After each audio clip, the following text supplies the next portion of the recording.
Okay, Charlie Liberato Promotions, Ringside Promotions. Welcome you to Bad Blood at the Calabria Stadium. Paris Productions in charge of all your video. Ladies and gentlemen, 3 rounds of boxing. Our opening bout. No decision, ladies, in centre ring.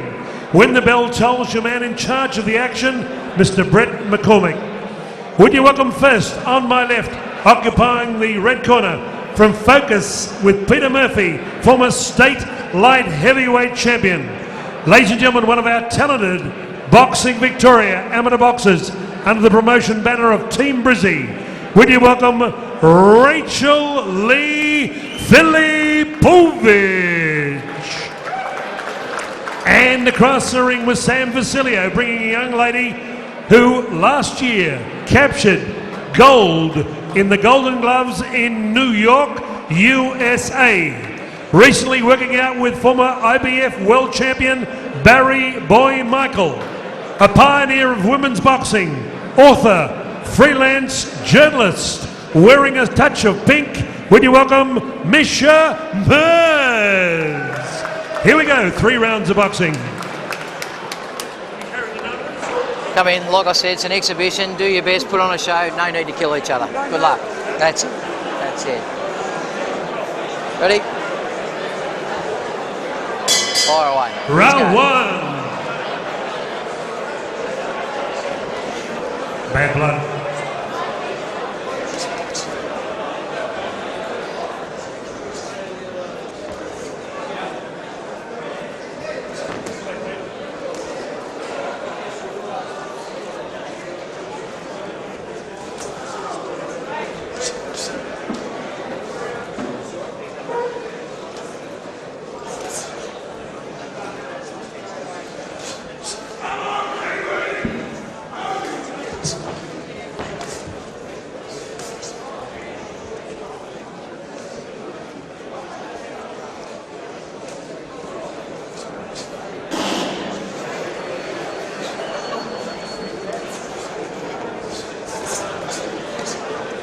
Work.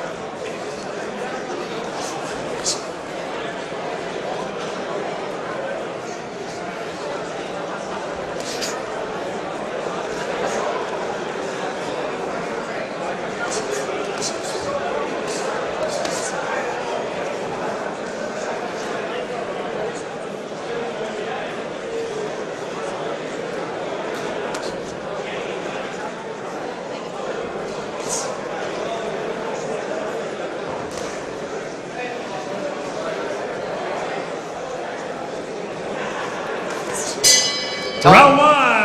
Good work.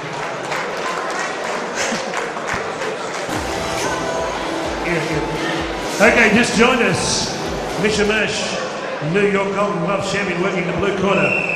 Racheal Lee Filipovic in the red corner. Wait. Amateur boxing. Round 2. Brett McCormick, your third person in centre ring. Opening bout. Charlie the Perrotta Show.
Time. Round 2. Work.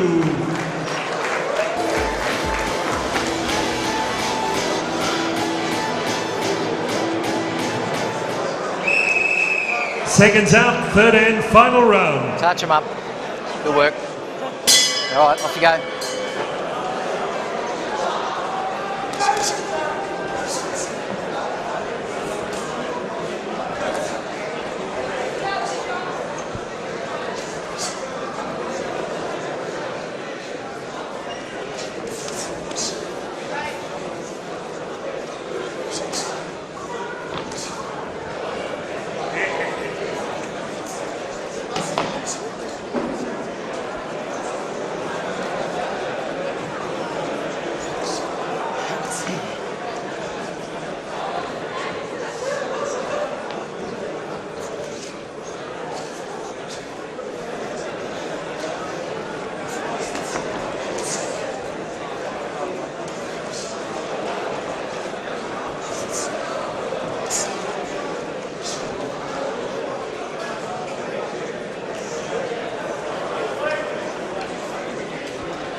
Time. How about a big round of applause there for our two ladies, Misha and Racheal Lee. In just a moment, referee Brett McCormick will bring the two ladies to ringside. When we're ready. Oh, After 3 rounds of boxing, our referee in charge of the action, Brett McCormick, could not separate the two ladies. It's a drawn contest. It's a draw. well done. Good work. On behalf of Ellie Odora and Ringside Promotions, a nice medallion for each lady.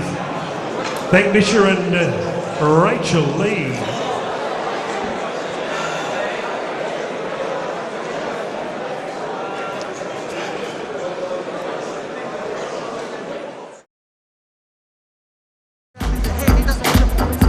Would you welcome in the centre ring, all the way from Bangkok, Thailand, Ploysuay, Sakurang-rang, with their coach, Mr. Tassanu.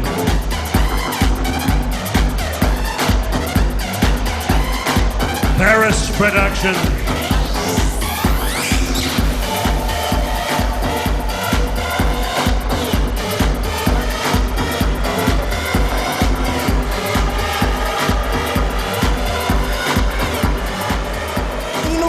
So reload your clips and let's move to the Middle East and unite with the fighters in the Gaza Strip. Gaza Strip, Gaza Strip. Are you ready for war? Are you ready for war? Are you ready? Susie Ramadan. Reload your clips, 'cause we're heading to war. Are you ready for war? Are you ready for war? Are you ready for war? Put your shields up, 'cause we're going to war. Scream tap beard as you fire your arms for that plant's fear in the bottom of their hearts. We wear the Palestine hatta with dignity and honor. I swear if I was in Gaza, I'll fight right next to you, brother. They got tanks, helicopters and body armor, and we got martyrs and the shields of Almighty Allah. Keep going, Hamas, we believe in your victory. Don't give in your land, 'cause that's where you're supposed to be. Yeah, we're supporting you against the enemy. Thank you, Dom. Let's Thank let you, Dom. down. Hamas stands, write it down in the history. Are you ready for war? Are you ready for war? Good stuff, Chris. Okay, timekeeper at the bell, Chris Anderson Jr. Our officials appointed for this bout on the 10-point must system: judges Ignatius Miscellatus, Peter Flaherty, Diamond Dale Westerman. When the bell tolls for the first of 8 rounds of international women's super bantamweight boxing, your referee in charge of the action is Mr. Brett McCormick. Analysing the numbers, Mr. Noel Sharp and Nancy Byfera. Charlie Niparata, Ringside Promotions, Bad Blood, Calabria Stadium, Friday, 2010. Here we go. 8 rounds of international women's super bantamweight boxing. A return match from 2007. Introducing first on my right, in professional boxing, 12 fights, 5 wins, 7 losses, 2 inside the distance.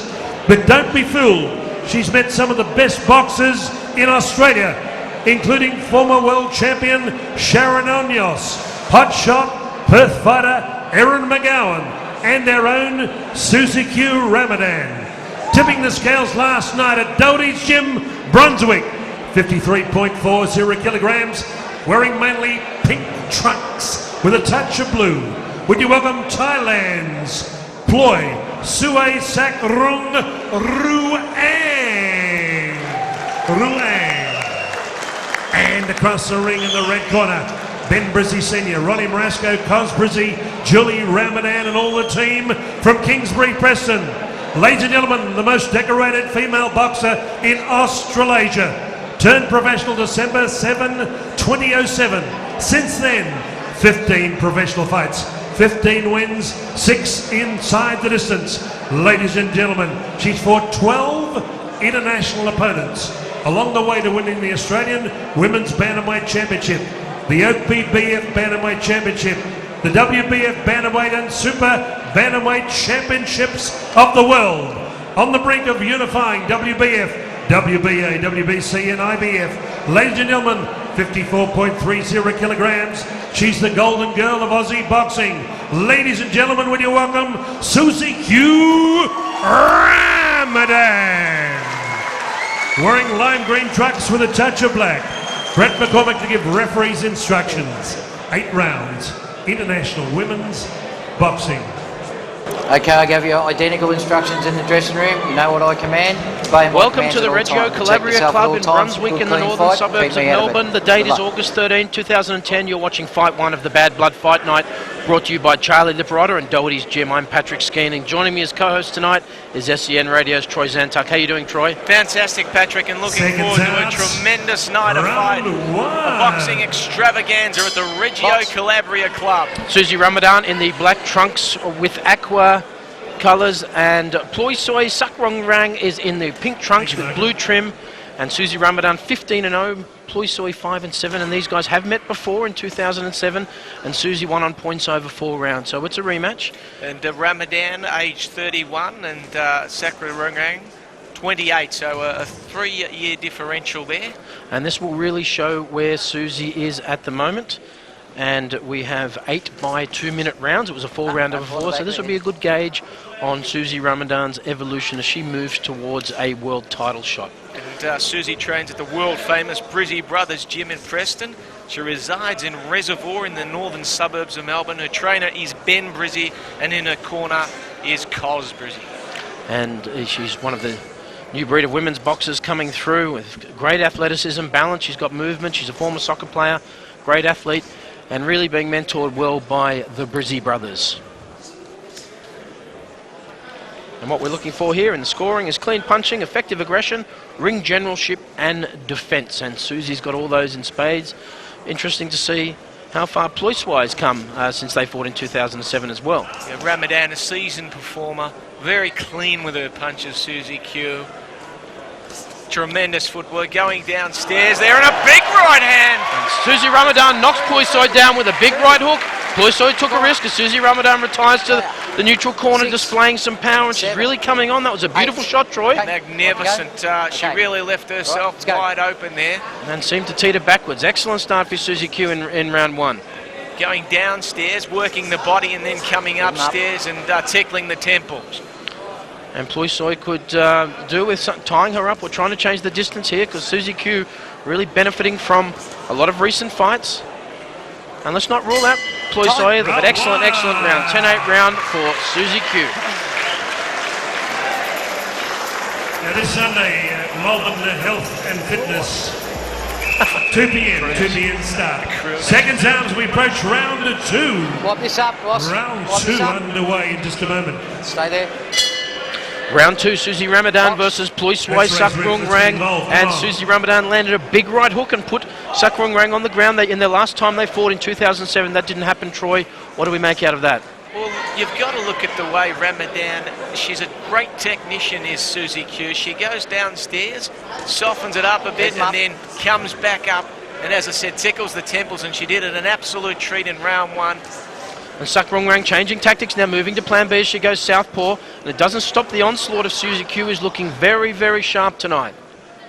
There's some great scoring punches to the solar plexus and a big left hand there by Susie Q. And Ploysuay is her right hand is her big punch, and that's the same right hand that decked Sharon Anyos, first Australian world champion, when they fought. But Susie Q looks to have her measure early, and we're going to have to see what Don't pull on the back of the head. Ploysuay's got, because it's going for 8 rounds, it's double what they fought last time. Yeah, it's a real test of endurance, this one. Good movement from Susie Q, great footwork, good hand speed. She goes under Ploysuay's right hook there, and that's her money punch. And if Susie Q would take that away, she should be able to dictate terms on this fight. And good uppercut there by Susie Q, and left rip to the body, showing the full arsenal of punches here as Ploysuay lands an overhand right. So a good exchange. Susie not getting it all her own way, but looking very crisp and efficient here in round 2. Absolutely, Patrick. Those left and right rips to the body, tremendous. Susie Q really finding her range. And we're told that Susie Q will be looking to step it up with a big overseas fighter should she win this fight. So a lot on the line here against the time. It's a high-stakes fight, absolutely. And an excellent gauge of where she's at. And if she can stop Ploysuay, she's really come a long way in developing the power that she's going to need when she steps up in the big fights overseas. Noticing Ploysuay puts her hands down on occasions, and that leaves her open for those big right-hand cross from Susie Q Ramadan. And Ploysuay's looking to land a big straight right of her own, but not having any impact on it. I really love how Susie Q's doing some great body work, landing 3 or 4 punch combinations as Ploysuay lands over the top. Another round to Susie Q. There, Susie Q and Ploysuay from Bangkok. Let's go. Round 3, Susie Ramadan, Ploysuay, Sakurang-rang, and Susie Ramadan getting the best of the first 2 rounds, but not having it all her own way. Sakurang-rang landing a couple of good shots, but you'd have to convincingly give that second round to Susie Q. Yeah, most definitely, Patrick. And what do you think Mr. Tassanili would have had to say in between that round to his charge? Well, you would be saying, be a moving target. She's getting the better of you. Get inside her, try and rough her up on the inside. Don't let her get a distance where she can show her full array of punches, because she really is compact. She's got great defense. And just taking it in tight, tying her opponent up and trying a plan C now. We saw her go southpaw in the last round, Sakurang-rang, and it didn't work. Susie getting the better of things, but I'm really loving the power that Susie Q is displaying tonight. And also the execution of Susie Q's punches have been tremendous. Actually textbook, I would say. And last time out, we saw Susie Q. She pitched a shutout on all the judges' cards on a 10-rounder versus the game Kenyan Jane Cavallani at Coburg in July. So she's keeping busy, which is good, as she lands a 3-punch combination there using the left. She's got a good jab. Really, she's got good ring awareness, Susie. I like absolutely. that. Moves her opponent around the winner. Lands another big left hand there by Susie Q Ramadan. And Ploysuay showing great chin, part of the proud Thai fighting tradition. And she's not going to go down without a fight. Tonight is the time. No, but she does have a habit of putting her hands away from her face. And she's being punished for it. She's trying to take a risk and drop her hands and get off. And Susie getting the better of things. They move it to the ropes. Susie landing 4 or 5 punch combinations. Ploysuay trying to get... I don't think it's in her best interest to be in the corner with Susie right now. No, she, as you said, Patrick, at the start of the round, she's got to be a moving target. And she's too stationary at the moment, and she's allowing Ramadan to zero in. Timing, power, good combination. Susie Q. Yeah, lovely left hand by Susie Q Ramadan. Rocked Ploysuay. And Ploysuay throwing a wild right over the top now. And it's looking a strong round again for Susie Q. I think Susie would be really happy trying to finish this early tonight. And another round goes to Ramadan.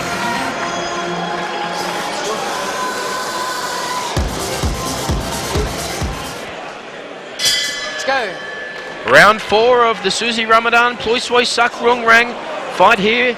Fight 1 of the Bad Blood fight card, and Susie Ramadan having it all her own way and putting on a clinic here for the standing room only house at the Racheal, Calabria. Troy, she's looking the goods. Oh, tremendous evasive skills too. You've got to take your hat off to Susie Ramadan. She's not only throwing punches, but she's evading them, and she's doing a tremendous job. Great experience in the corner from the Brizzy brothers, who have a lot of amateur fights here at the Racheal Calabria Club. So it's a coming home of sorts for the Brizzy brothers, and their prodigy Susie Q is putting on a great display of all-round boxing. Great movements, good angles. Getting caught a couple of times and you're going to get caught. Absolutely. You throw that many punches, Patrick, you're going to get caught occasionally. But her aggression's fantastic. Good clean punches and a ring generalship. Beautiful combination there by Susie Q Ramadan. And more power getting in her jab as well. It's become a bit of an offensive weapon. whereas before it's been a bit of a rangefinder. So she's really maturing as a boxer before our eyes is Susie Q. Oh, and she's gone after Ploysuay with a right and left hand combination that rocked. Ploysuay Oh, and another big right hand. And Ploysuay standing on the ropes, trying to trade there, and Susie getting it all her own way. Another great straight right from Susie Q. 2 or 3 punches in that exchange. Great combinations. It's an onslaught here in round 4.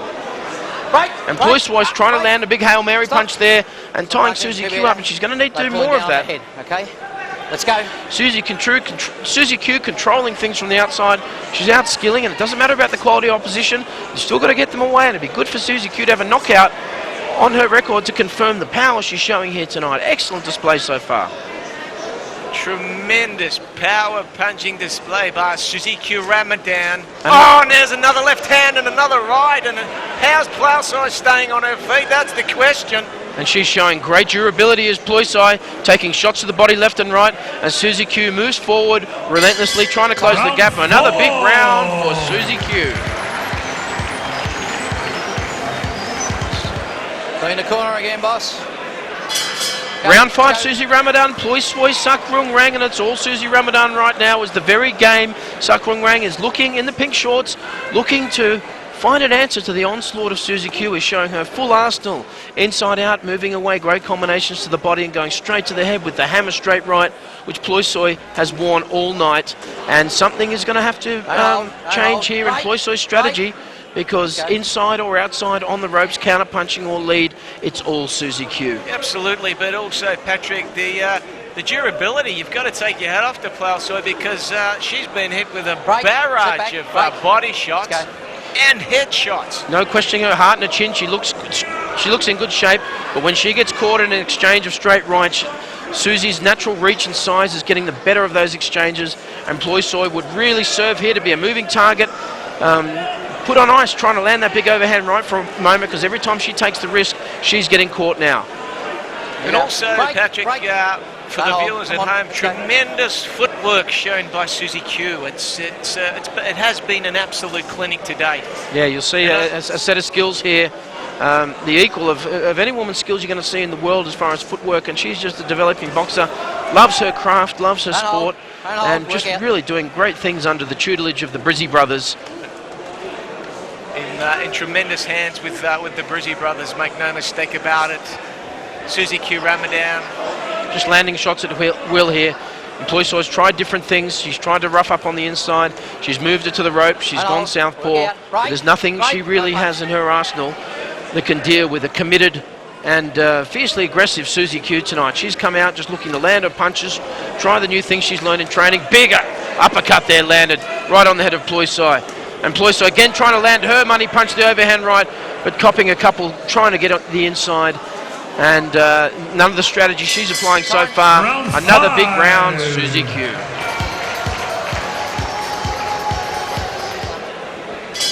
Let's go. Round 6, bantamweight fight, Susie Ramadan in the black and aqua trunks versus Ploysuay Sakurang-rang from Thailand in the pink. All Susie Q so far in the fight, Troy. I've got it 5 rounds to 0 with the knockdown in the first, making that a 10-8 round. Could not agree with you more, Patrick. Susie Q Ramadan, athleticism, balance and movement. This girl has got it all. And you've got to give it to Ploysuay. She's coming out like a bull. She's not flinching here. She's taking some big shots. And she's still trying to land that overhand right that knocked the great Sharon Anyos down, our first ever world champion. And there she tries to land it again, but takes some punishment from Susie Q.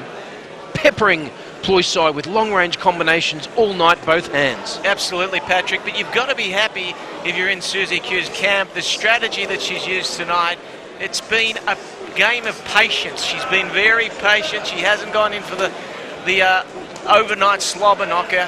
It's been a tremendous boxing bout, a tremendous, her technique's been absolutely first class.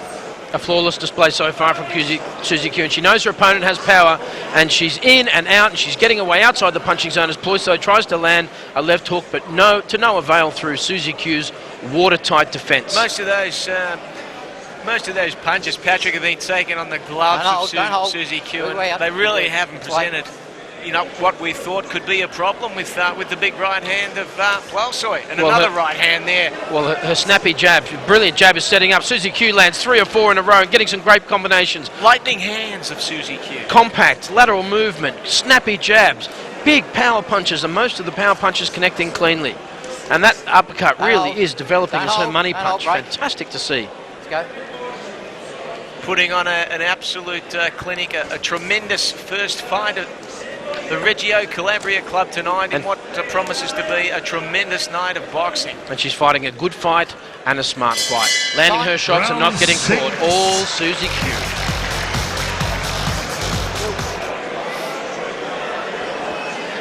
Round 7 of 8 at bantamweight. It's all Susie Q Ramadan against Ploysuay Sakurang-rang as Susie Q comes out again hard and strong and takes a weakening left hook there from Ploysuay. It's been watertight defence up tonight. No major shots have landed, and Susie Q is putting on a clinic for the fans here at Racheal Calabria. Troy, we've seen great improvement in Susie Q, haven't we? Look at the body punches from Susie Q Ramadan. 4 and 5 connecting cleanly, and going upstairs and going to the body. A lot to like. It's like a British sitcom, upstairs, downstairs. Ramadan putting on an absolute clinic. What do you think Mr. Tassanui had to say? His words of wisdom in the corner. Well, just try and land that right. Get up on your toes, start dancing, and just don't make yourself a stationary target here, because Susie Q will make you pay on the inside or out. She's got you at a distance and she's got you in tight. I'd be turning into a bit of an alley war right now. Yeah, I think roughing it up, breaking the momentum, because Susie Q's having it her own way. I think you're onto something there, Patrick. Mr. Tassanui barking the orders. Peppery long-range combinations that have been an absolute privilege, but we can't really take anything away from Ploysuay. All heart, and she doesn't want to get a stoppage on her record. She's fought in Korea, she's fought in Japan, she's fought in all over, and she's game. Running out of petrol at the moment. Fatigue starting to set in with Ploysuay, and the arms are coming down. The defence is depleted. Ramadan zeroing in for the kill.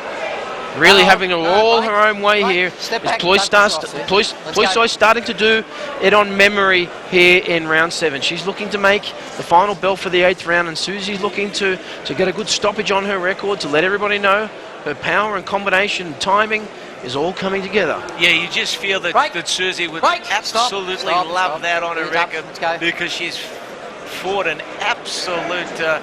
well, as we keep saying, she's putting on a clinic for the fight fans at the Racheal Calabria Club in thank you. Okay, round 7, thank you. Thank you, Rob. Collingwood lead Essendon by 10 goals in the AFL. Touch him up. Okay. Bienvenido. Round 8 of the Bad Blood first fight. Susie Ramadan and Ploysuay Sakrungruang as they touch gloves for the final round. Susie Q looking to finish things, and Ploysuay looking to end on a high. She's had it all her own way, Susie Q, and Ploysuay still trying to land her money punch, the overhand right, which she hasn't been able to land through the watertight defence and what has been an onslaught from Susie Q, who looks to get in their exchange. She's had a great gallop tonight, Troy. Oh, it's been tremendous. Got in some great rounds. Oh, if you don't mind. As the sweat comes off Ploysuay now, Susie Ramadan moves forward. The big uppercut right, she seems to be landing at will. But the game tie moves forward. Susie's been able to impose her game plan completely tonight, and that's what it's all about. Hit and not be hit. Hit and not be hit. And, wow, Susie Q's charges. The Brizzy boys will be absolutely delighted. And Ploysuay hasn't been able to establish herself on the inside, and she hasn't been able to hold Susie off. But she's been game, and she's been patient, and she's been waiting, trying to land her overhand right.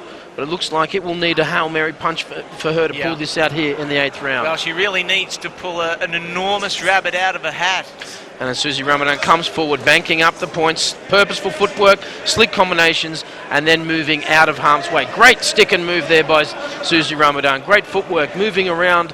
She's the moving target, and she's making Ploysuay come in and then countering her as she comes in, as she lands another left hook to the temple of Ploysuay. But the game tie, she keeps moving forward, and 8 good rounds she's given Susie Q.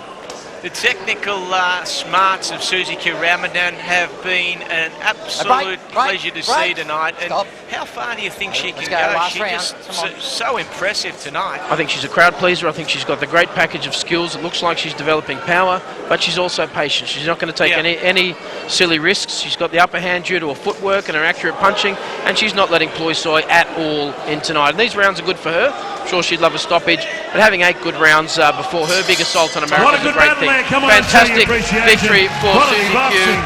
our continued Ploysuay rising from star of Thailand, Australian boxing. courageous Make no fighter. mistake about it. And Susie Ramadan. Top boxing, ladies boxing. Beautiful skill, good evasion, beautiful rips and hooks. A very aggressive Susie Q and a very courageous Ploysuay from Bangkok with Mr. Tassanu returning to Australia. Thank you, Chris. Okay, we have a unanimous decision on Paris Productions. Ladies and gentlemen, just Dominic, thank you, Dom. Thanks, Dom. Thank you. Okay, judges Ignatius Miscellatus, Peter Flaherty and Diamond Dale Westerman all had identical score totals. 80-71, your winner, red corner, Australia's Susie Ramadan. How about a big round of applause for a great warrior from Bangkok, Ploysuay. Showed courage beyond the call of duty.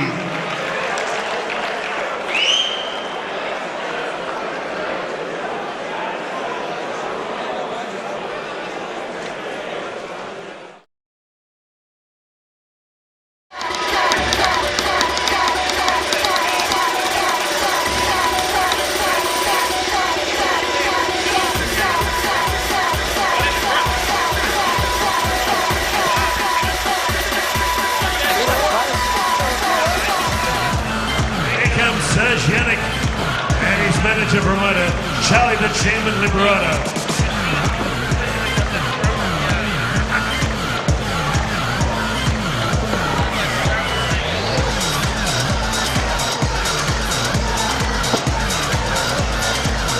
Yeah, Sean Connell I mentioned, yes.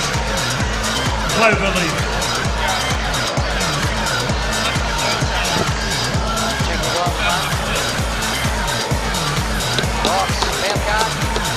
Okay, welcome back to Centre Ring on behalf of Charlie Liberato. Okay, Ringside Promotions, Calabria Stadium. Friday night fights, Bad Blood, main event. Iron Joel Two Guns Casey and defending champion Tiger Tim Bell. Standing room only. Here we go, There 6 rounds of international boxing at catch weights. Except for that corner. Introducing first in the blue corner, 2-time state champion Blake Caparello joins his coach from Greenvale, Sam Labruna, as they welcome the Centre Ring from Auckland, New Zealand. A member of a great fighting family of boxers, kickboxers. This young man works as a scaffolder by occupation. 23 years of age, previously fought in Australia. Joel Casey, Blake Caparello and Nick Themalakis. 7 professional fights, 2 wins, 5 losses, 1 coming inside the distance. At 81.70 kilograms, black trunks with white trim, Collingwood Magpie colours, would you welcome back New Zealand's Joshua Tai. And across the ring on my left, with Team Themalakis joining our promoter, manager, coach Charlie, the chairman Liberato, from Glenroy via the Cameroon, the beautiful African country, working out at Doty's Gym, 45 Western Street, Brunswick, 27 years young. Ranked by World of Boxing number 3 in Australia, the reigning Victorian super middleweight champion. 9 fights, 8 wins, 6 by knockout. At 78.50 kilograms, also wearing black trunks. Would you welcome Melbourne's Serge Yannick. Judges at ringside, Peter Flaherty, Diamond Dale Westerman, Ignatius Miscellatus. Once again, your referee is Brett McCormick. Grey trim, you reckon? Grey trim? Okay, guys, I'll give you identical instructions in the dressing room. You know what I command. Obey my commands at all time. Keep it clean and keep me out of it. Let's go. Good luck. Good luck, guys. Welcome to the Racheal Calabria Club in Brunswick in the northern suburbs of Melbourne. The date's August 13, 2010, and you're watching Fight 2 of the Bad Blood Fight Night, brought to you by Charlie Liberato and Doherty's Gym. I'm Patrick Skeen, and joining me as co-host tonight is SEN Radio's Troy Zantuck. How you doing, Troy? Fantastic. It's been a great start to the night with Susie Ramadan in a points decision. And this bout promises to be an absolute slobber knocker. Serge Yannick in the black trunks, Joshua Ty in the black trunks with grey trim, and Serge Yannick is all business here early in the first round. Big power in both hands, aggressive boxer. We're lucky enough that Serge came to Australia as part of the 2006 Commonwealth Games as part of the Cameroon team, and here he is now with a 8-1 professional record, moving against Kiwi from Auckland, Joshua Ty. And Joshua Ty, 23 years of age, he's had 7 fights, and he's had a record of 2 and 5. He's been stopped twice, but he had a majority points win in his last outing against Gunnar Jackson in New Zealand. And he's had some good brave losses to Blake Caparello and Joel Case. He's fought some of the best in Australia. And Blake Caparello and Sam Labruna in the corner tonight of Josh Ty, former opponent, doing his bit. And Joshua Ty, you're describing as a mauling type of fighter, but he's got a big right hand, and he's looking to land that on Serge Yannick's jaw. And Serge Yannick showed great power in his last outing against William Hadlow in July. Stopped him in the 6th round, and if he wins tonight, he's got a big fight against Fiji, Ghani and Joseph Quadjo on October 1. So there's a lot to fight for here in the first round as both boxers feeling each other out. Serge getting the better of things with a good lightning jab, and excellent body shot there to Joshua Ty, who's on the back pedal already, and best he doesn't get caught on the ropes tonight. He should be looking to get in there tight, rough Serge up a bit, and not let Serge get his distance and his rage, get the distance right, or control the distance. Serge has knockout power, Troy, and we've seen it before. We have seen it before, and Yannick, boy, once he gets that right hand, once he gets that cocked, it's good night nurse. And Yannick had a great amateur record of 55-10. So he's a true pedigree boxer making his way in the professional world under the tutelage of Charlie Liparotta and Doherty's gym. Compact, moving forward. Big title shot against Michael Bolling didn't come off, but it was the fight of the year in 2009 for many. And he wants to go back and get that title off Michael Bolling at some stage in his development. Big left hook there. Don't call him the African Tyson for nothing. He's got a KO percentage rate of 66%. He's had 6 knockouts as he moves forward. Strong big uppercuts. He's got the full barrage of punches. He's got a tremendous arsenal, hasn't he, Serge Yannick? He's got a great arsenal. And Josh Ty looking to keep him off. He's got good fundamentals. Nice left hand there, left hand uppercut there by Serge Yannick. Found the mark. And Josh Ty's from the Fighting Ty family, 6 brothers and sisters who all fight. His right hand is his big punch, but it's all Yannick here in the 3rd round as Yannick throwing some ferocious overhands right, and as he gets his left going. Really dictating terms, Yannick, at the moment. And imposing himself longer, harder and faster than Joshua Ty here in the 1st round. Round 1. All Yannick for mine, Troy. Yeah, Yannick, 10-9 round to Yannick. Let's go. Round 2 of cruiserweight action between Serge Yannick and Joshua Ty of New Zealand. All Yannick in the 1st round, Troy. And the odds are absolutely amazing for this fight, Patrick. $1.05 Serge Yannick's paying $8 Josh Ty if you like a bit of value. But it looks like the bookmakers have done their homework because it's all Serge Yannick here at the start of round 2. But you've got to love the Ty family, their game. And I like what Josh Ty's doing here. He's roughing him up, getting in tight. He's mauling and brawling, and you feel that that's his most effective weapon at the moment. Josh Ty's been a kickboxer as well, and he knows that Serge can finish this with one punch. So the trick to fighting the inside, smother your opponent and take away Serge's leverage. Big left hand landed there by Serge Yannick. He's looking in fine nick tonight, and he's looking. He's looking again. Rocked, that definitely rocked Ty. Stunned Ty there, and Serge is getting through here, and that's the left hook that a lot of people in super middle, light heavy, and now cruiserweight are starting to fear in Australia. They don't call him the African Tyson for no reason. Power in both hands and learning his craft, doing his apprenticeship here in Australia since turning pro in 07. And what an impressive pro debut it was there against Wayne Parker Jr. on the Mundine undercard. Goes to the body again of Ty and connects, and you get that feeling it's going to be a matter of time before Serge lands one of his big bombs. Yeah, just stalking Josh Ty at the moment. Ty lands an excellent overhand right there, and that's what Serge has got to watch. Ty can punch, and he's going to have to do a bit more of that, Ty, to hold Serge off, because Serge is having the majority of action go his way here in the 2nd round. Yeah, he's displaying his counter-punching qualities at the moment, Josh Ty, the Aucklander. And he's still got a plan. He's moving to his left. He's trying to nullify the punches. Best if he doesn't get caught in the ropes, and that's not the worst tactic you can concoct at this hour. He was literally caught on the ropes there.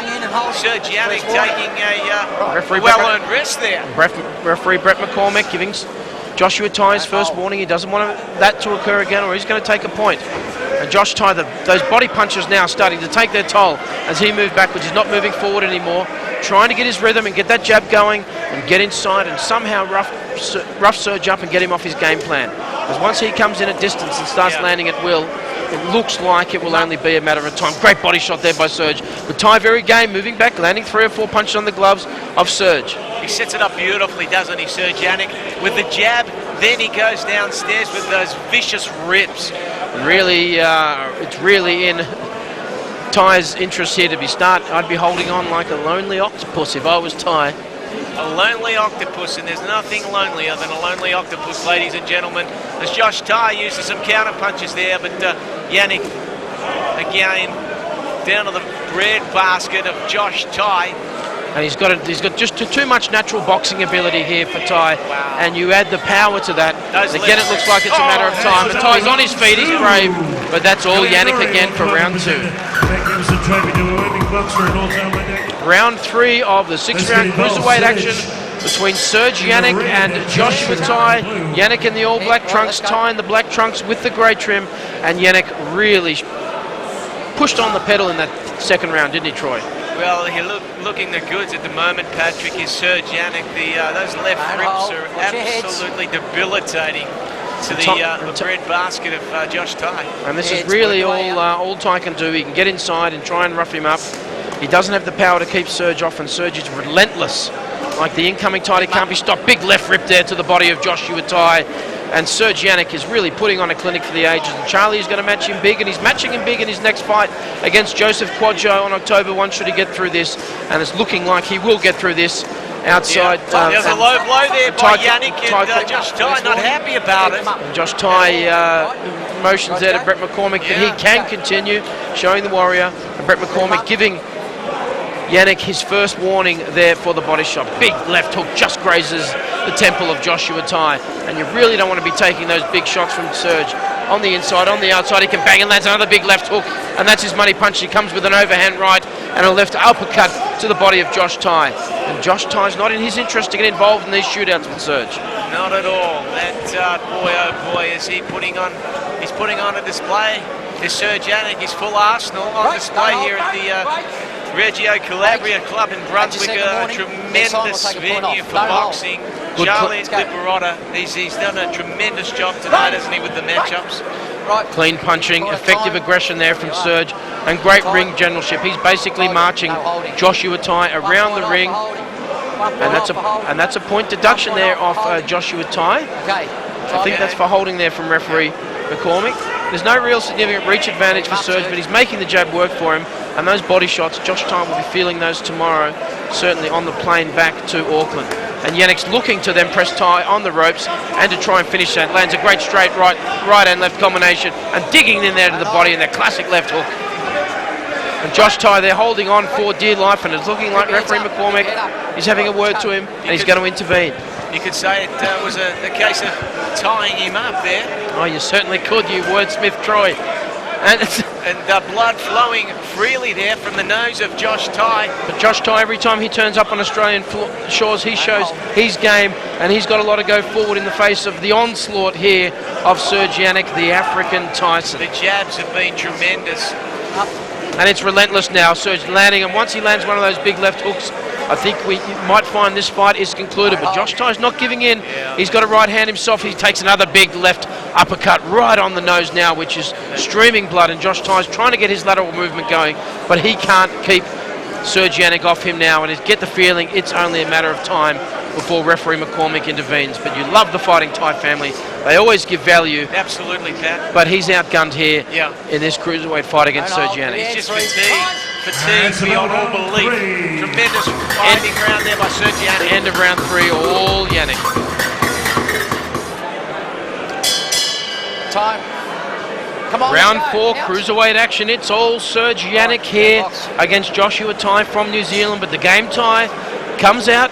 Again, he's a tough boy. He's from a tough fighting family, and there's no quit in Joshua Ty. He's outgunned here, And what would Blake Caparello and Sam Labruna in the corner be instructing Ty Troy? What would you be instructing him? Well, just stick and move. Don't get too close to that vicious left rip of Serge Yannick, because that spells danger, danger, danger. Mobility, and also get him up a tie on the inside as Serge lands a straight right there on the chin of Josh Ty. And he's showing there's no quitting Josh Ty. Here he moves forward, trying to land some combinations, but not enough to stun or keep a Serge off, who is a relentless. Serge, the Serge. Serge is on the surge, make no mistake about it. And there's certainly no lack of desire, but there's no plan or tactic. We can get Josh Ty out of this, and Serge is getting in some good rounds. But we're really looking forward to seeing Serge step up against Joseph Quadjo, who you remember knocked out Jamie Pittman in round 7 of their fight recently. So he's got some great form. That's not a bad form line right there, Patrick. But the reach and the power and the speed of Serge all coming home to bear here on Joshua Ty. And it wouldn't be out of the question for referee McCormick to make a sympathetic intervention at some stage, because this is rapidly becoming a mismatch here. Serge just too strong as it lands. Huge body shot to the kidneys there of Josh Ty, but he keeps coming forward, Josh Ty. You can't ask for much more of an opponent to give you rounds. Another body shot. The red welts around the kidneys there of Josh Ty. Boy, has that been the target for those left rips of Serge Yannick. He is putting on a display that will please his corner, and the boxing fans here at the Racheal Calabria Club are really appreciating the boxing expertise of the Black Mike Tyson. Serge Yannick. Don't hold. Work your way out. Work your way out. Break. And it's relentless. Surging boxing from a distance is tattooing Ty, and if he gets in close and he lands that left rip to the body, it can't be pleasant. And what a brave performance there. He looks a bit gassed too, does Josh Ty, starting to bleed out of the mouth, but he comes in with some combinations of his own, and he's going to go out on his shield, and then we've come to expect that from Josh Ty. Isn't he well named, Serge Yannick, the African Tyson, and believe it or not, his favourite boxer, the great man himself, Mike Tyson, and he's putting on a Mike Tyson-like display. And we've seen a great range of short hooks and uppercuts and left rips to the body, and also straight rights. And it looks like Josh Ty's nose there is in all sorts of trouble.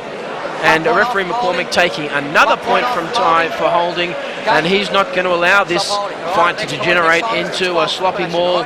Ty is going to have to go out on the shield and take Serge on, and he's doing that, and he's giving everything he can, but he's outgunned and outranked and outmarshalled here by the able African Tyson. Hits him with another big left hook. And a big right hand there by Serge Yannick, found the mark. Whoa! Don't worry about that, Serge Yannick putting on a clinic. And you always wonder whether that, whether the losing fighter. Another great round for Serge Yannick. Round 5. Let's go, boys. Watch the chair. And it's round 5 of the cruiserweight action, and it's all Serge Yannick versus Joshua Ty. And the African Tyson is unfurling the power shots, and he's rocking Josh Ty, but Josh Ty moves forward, blood coming from the nose. But he's a tough Maori, and there's no quit in Josh Ty from the proud fighting Ty family. I've seen his sister in action recently, and he's looking to come out in the 5th and make a statement here, and that's what he should be doing. Coming out, making it a bit rough. Should be prepared to wear some point losses there from referee McCormack to fight the fight, his fight. Here he keeps going. He's coming out with all barrels blazing. Landing a couple on Serge. And landing a couple on Serge, who's imploring referee McCormack to intervene and open up the fight. Wow, the intestinal fortitude of Josh Ty, a man from New Zealand who hails from Auckland. He's not to be questioned. Wow. Oh, huge big shot as he comes in and he tackles Serge rugby league style. It was shades of the Bledisloe Cup there. Auckland Warrior style as referee McCormack brings things to a conclusion, and Josh Ty's been very brave, and I'm glad. I think that's a fantastic stoppage. A great decision because by one of the great referee. Ty was getting hurt, but he ended it on his feet. And Serge Yannick, you cannot be more impressed by this man. An emphatic victory here against Joshua Ty at the Racheal Calabria Club. Brett McCormick, what was the decision there? Round 5, 52 seconds. Has disqualified for holding. He'd been warned 3 or 4 times, had 2 points taken off, and the last one was disqualified for holding. Disqualification against Joshua Ty. So the time, thank you Chris, give it a bang. 52 seconds of a round of 5. Your winner by disqualification, Joshua Ty, ruled out by referee Brett McCormick. your winner, Serge Yannick.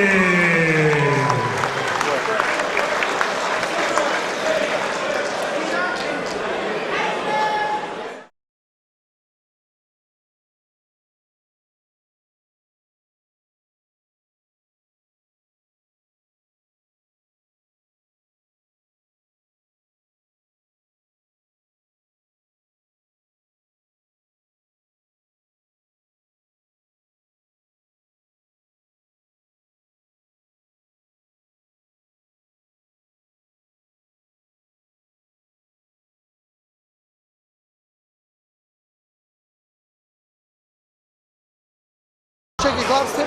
Welcome back. Thank you, Chris. Right answers? Welcome back. Calabria Stadium, Melbourne's northern suburbs. 8x3 rounds international welterweight boxing. Your promoter, Charlie the Chairman Liberator. Bad blood. Here we go. Introducing first in the blue corner on my right, with Mr. Tassanu joining Jeffrey Bohol. This young man now resident Green Valley, New South Wales, via the Philippines. Ladies and gentlemen, he's 23 years of age. He's a southpaw in professional boxing. 27 fights, 6 wins, 21 losses, 3 by knockout. But don't be fooled. He's met the cream of Australia's best fighters. Samuel Columban, Jackson Asiku, Commonwealth champion, WBO International Champion, Lance Costello, and Australian Champion, Wild Will Tomlinson. All those fighters are right up there among the best in Australasia. Tonight, tipping the scales at 66.20 kilograms. Ladies and gentlemen, would you welcome back to Melbourne, Junmar, homeboy, Dulog. Wearing blue trunks with a touch of white and red. And across the ring, with a great supporter base here tonight, from Fitzroy North, at 23 years, the same as his opponent, aiming for a top 10 resolution in World of Boxing magazine. From Boxing Fit 1300, Team Hargraves with Jeff Malcolm in the corner at 66.60 kilograms. Ladies and gentlemen, 9 fights, 6 wins, 1 draw, 3 by knockout. Would you welcome, ladies and gentlemen, the Hunter, Tim Hunt. Tim Hunt, referee, World Championship referee, Ignatius Mitsoulitis. Judges, Dale Westerman, Brett McCormack, Peter Flaherty. Ringside physician, Dr. Peter Lewis. Chris Anderson Jr. at the bell. Here we go. Referee's instructions. Okay, boys, I'll explain the rules to you in the change room. I want you to obey my commands. Welcome to the Racheal Calabria Club in Brunswick in the northern suburbs of Melbourne. The date is August 13, 2010, and you're watching Fight 3 of the Bad Blood Fight Night, brought to you by promoter Charlie Liberator and Doherty's Gym. I'm Patrick Skeen, and joining me as co-host tonight is SEN Radio's Troy the Z-Dog Tantan. How you doing, Troy? Very good, Patrick. This is a fight that I've been looking forward to Round for a 1. long time. Tim Hunter Hunt, 22 years of age, Patrick, 8 fights, 6 wins, 2 draws and 1 loss. And Hunt is in the white trunks with the black piping, and his opponent Junmar Dulog from Surigao City in the Philippines and now the southwest of Sydney is in the blue trunks with the white piping. Goes by the nickname of the Hunter, Tim Hunt. He's in the Mick Hargraves Boxing Fit Gym in Port Melbourne, the home of Frankie Laporto and Di Prazak. And what we're looking for today is Tim Hunt has some exquisite skills on display, a classic stick and move boxer, and Junmar Dulog, tough southpaw.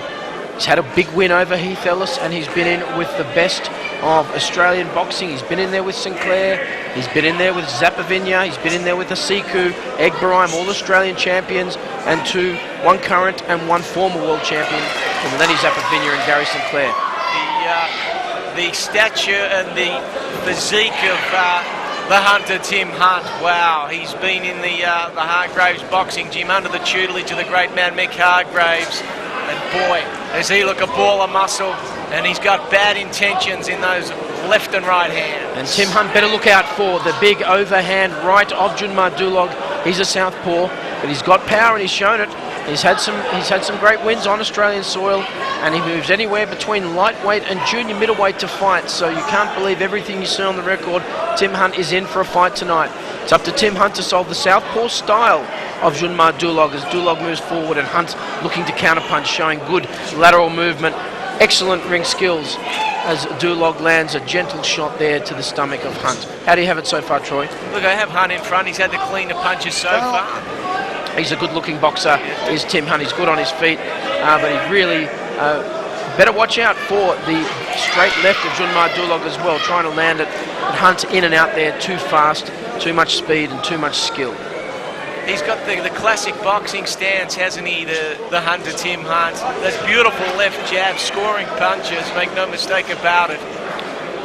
And this is an 8-round fight, so Tim Hunt is going to get some good rounds in, should it go the full distance. Tim Hunt, well schooled, as I said, at the Boxing Fit Gym in Salmon Street, Port Melbourne, under the tutelage of Mick Hargraves, and isn't he having some wonderful results of late, Magic Mick Hargraves?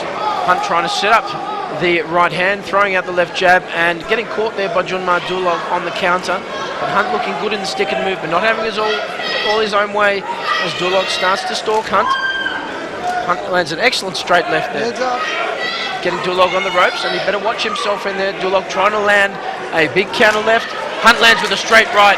This is a good exchange early for Hunt, showing he has some power, and Dulog not shying away, looking to land some punches, showing good evasive skills there as Hunt lands a good combination to end a very entertaining round one.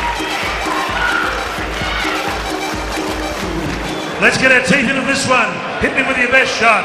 Far away. Round 2, welterweight contest. Tim Hunt in the white trunks, Junmar Dulog in the blue trunks. Surigao from the Philippines versus Fitzroy North here in Melbourne.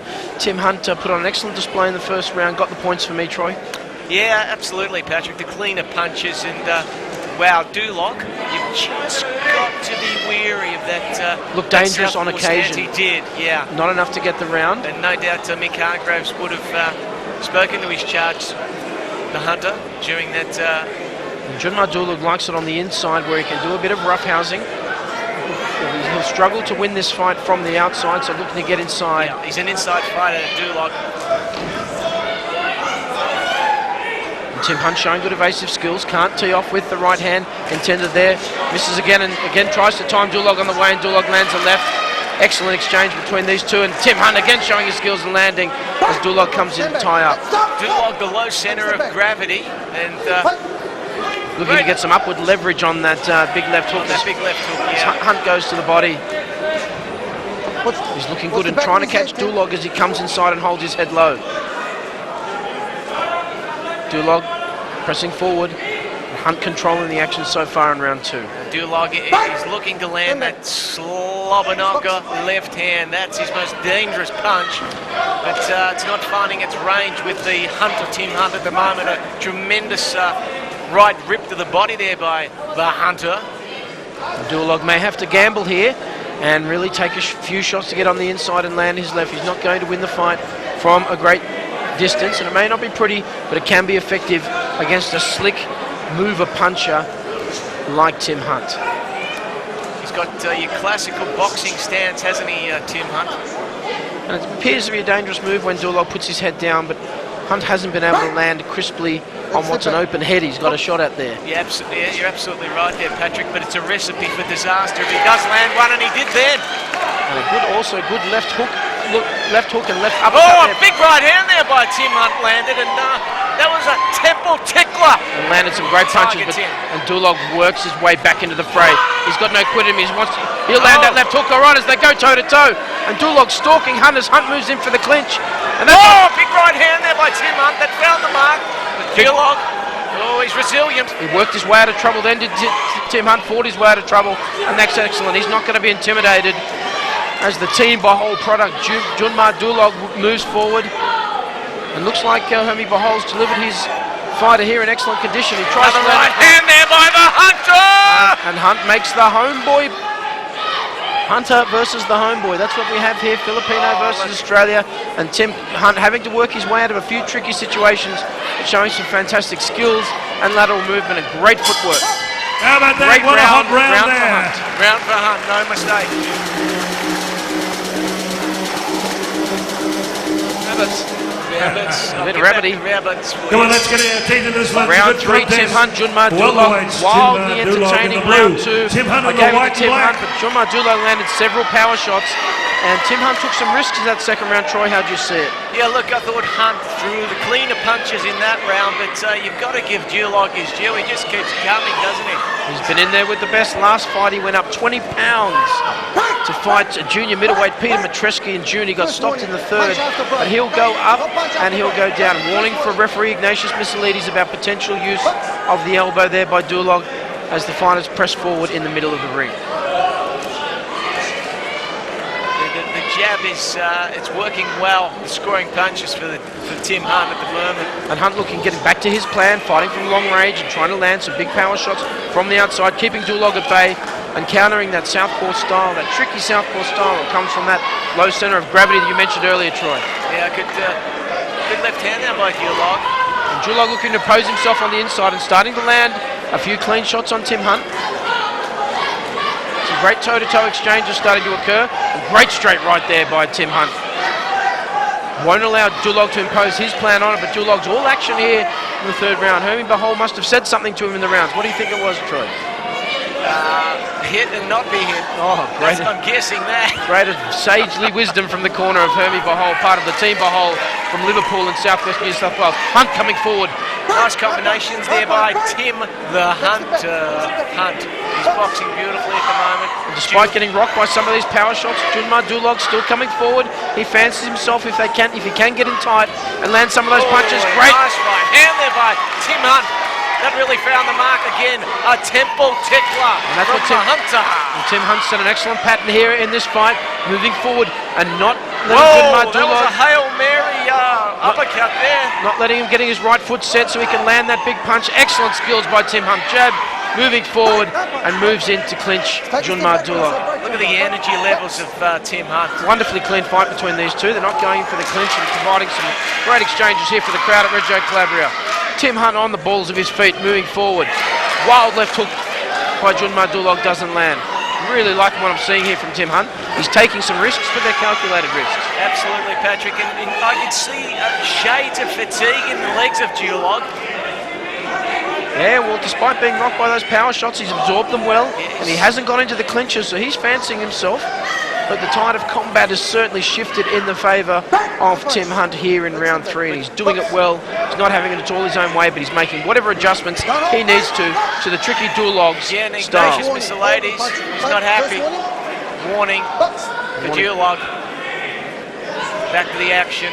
And that's what Hunt has to do. He's got to show the ability to adapt to any fight, and a tricky little nuggety southpaw by Dulog is what you need. Great round, Tim Hunt. Seconds out, round 4. Round 4 of an excellent welterweight contest. Junmar Dulog, he's come with bad intentions, and Tim Hunt showing the full range of skills, and Mick Hargraves has got him in great form tonight, Troy. And I've got it so far a shutout yourself. Yeah, absolutely, Patrick. A tremendous record time. Well, there's the great uncertainty because Junmar Dulog has landed some very strong punches, so... Yeah, he's come out to firing Dulog this round. And that's created a bit of tension. The crowd's on their feet, and they're looking forward to a continuation of the toe-to-toe action we've seen in the first 3 rounds. Nice right hand there by Dulog. Excellent right hook by Junmar Dulog right around. And Tim Hunt coming in, and he's all business, looking to land straight rights as both fighters wildly miss, and they've really come out in 4th round, both meaning business, and I think Junmar Dulog realises he's behind on the cards. He's got a renewed energy, hasn't he, Dulog? He's got to turn the tide. Well, he's had 151 rounds in the ring, has homeboy. He's had 29 fights. Yeah, but beautiful combinations there again by Tim Hunt. Wow. The Hunter hunting the homeboy here, landing shots at will here, and Junmar Dulog moves into a defensive style. Testimony to Tim Hunt's excellent straight punches. Dulog lands a meaningful shot to the midsection of Hunt, and Hunt gets up on his toes and starts dancing. He's looking like the fighter tonight. Left hook there by Tim Hunt. Gee whiz, he's impressive. Junmar Dulog getting the worst of the exchanges here in round 4. But he won't be denied, Dulog. He keeps throwing them. He's still showing lateral movement and not all those shots landing from Tim Hunt. And you always wonder whether the losing puncher can land that punch, and Dulog has knocked fighters out. and he has shown he's got power. He's just got to land that left, and he can't land that left now on what is a moving, evasive target. Good defensive skills being shown by the hunter, Tim Hunt, tonight. He's got tremendous footwork, has Tim Hunt, hasn't he? Good hand speed, good combinations, good jab. He's building those fundamentals, and he's had a couple of losses, but both losses were very, very tight as the hunter moves forward and tries to storm his way into the Australian rankings. Great body shots there by Tim Hunt, the hunter. He's on his way. The hunter looking forward to mix it up on the ropes there, and that's the first time we saw a real power differential between these two fighters. Tim Hunt getting the better of those exchanges on the ropes. He's got the safari suit on, has the hunter, Tim Hunt. And great transition from offense to defense for Hunt. He's really putting on a fantastic display of his skills, and he's been inactive recently, and he hasn't had a fight since Jean-Claude earlier in the year. But I love watching Tim Hunt fight. He's got great skills, and he's learning under the tutelage of Mick Hargrave on Boxing Fit Gym in Port Melbourne. Switches gears superbly, does Tim Hunt. He's really got a wide range. He can. There's a good mental battle taking place in the ring here. Tim Hunt moving forward and trying to deny Junmar Dulog his money punch, that big left. The rights aren't really having an impact on Tim Hunt as he landed 2 or 3 great combinations. And Tim Hunt moved forward, great evasive skills and great combinations, big left 4 and 5 punches. What a great round, round come for Tim on! Hunter. How about that? It's showtime at Charlie Liberatos. Bad blood. Seconds out, round 5. Let's make some noise, come on! Round 5 welterweight, the crowd at the Racheal Calabria Club in Brunswick are on their feet. It's Bad Blood promotion, and Junmar Dulog, great round 4, Troy. Fantastic, and the crowd at the Racheal Calabria Club here in Brunswick are on their feet. They're witnessing a tremendous slobber-knocker fest. And what they're seeing is Tim Hunt moving forward and putting on a fantastic display of skills as he stuns Dulog there with an excellent left hook. But Dulog has shown he's durable and wants to get in there, get that inside mauling pattern going again where he can land some of his punches on the inside. Tim Hunt's got him for reach, he's got him for skills, but he can make his tricky southpaw stance work for him if he can get close enough to do that. Oh, if the house is rocking, don't bother knocking, because the left hands of the hunter, Tim Hunt, have been exceptional. And it's the hunter versus the homeboy, and Hazan the hunter looks slick.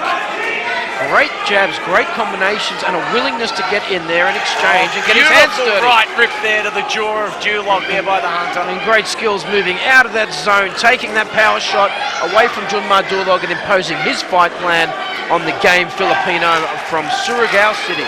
In saying that, he's got to be wary, Tim Hunt. He's fought a tremendous fight today, but he's got to be wary of that slobber-knocker left hand there by Dulog. But he's in a commanding position at the moment, he's the hunter, Tim Hunt. He's doing a good job of controlling the distance on the outside. If he gets inside, he's prepared to go to the body and have a war on the inside again with Junmar Dulog. And what a clean fight it's been.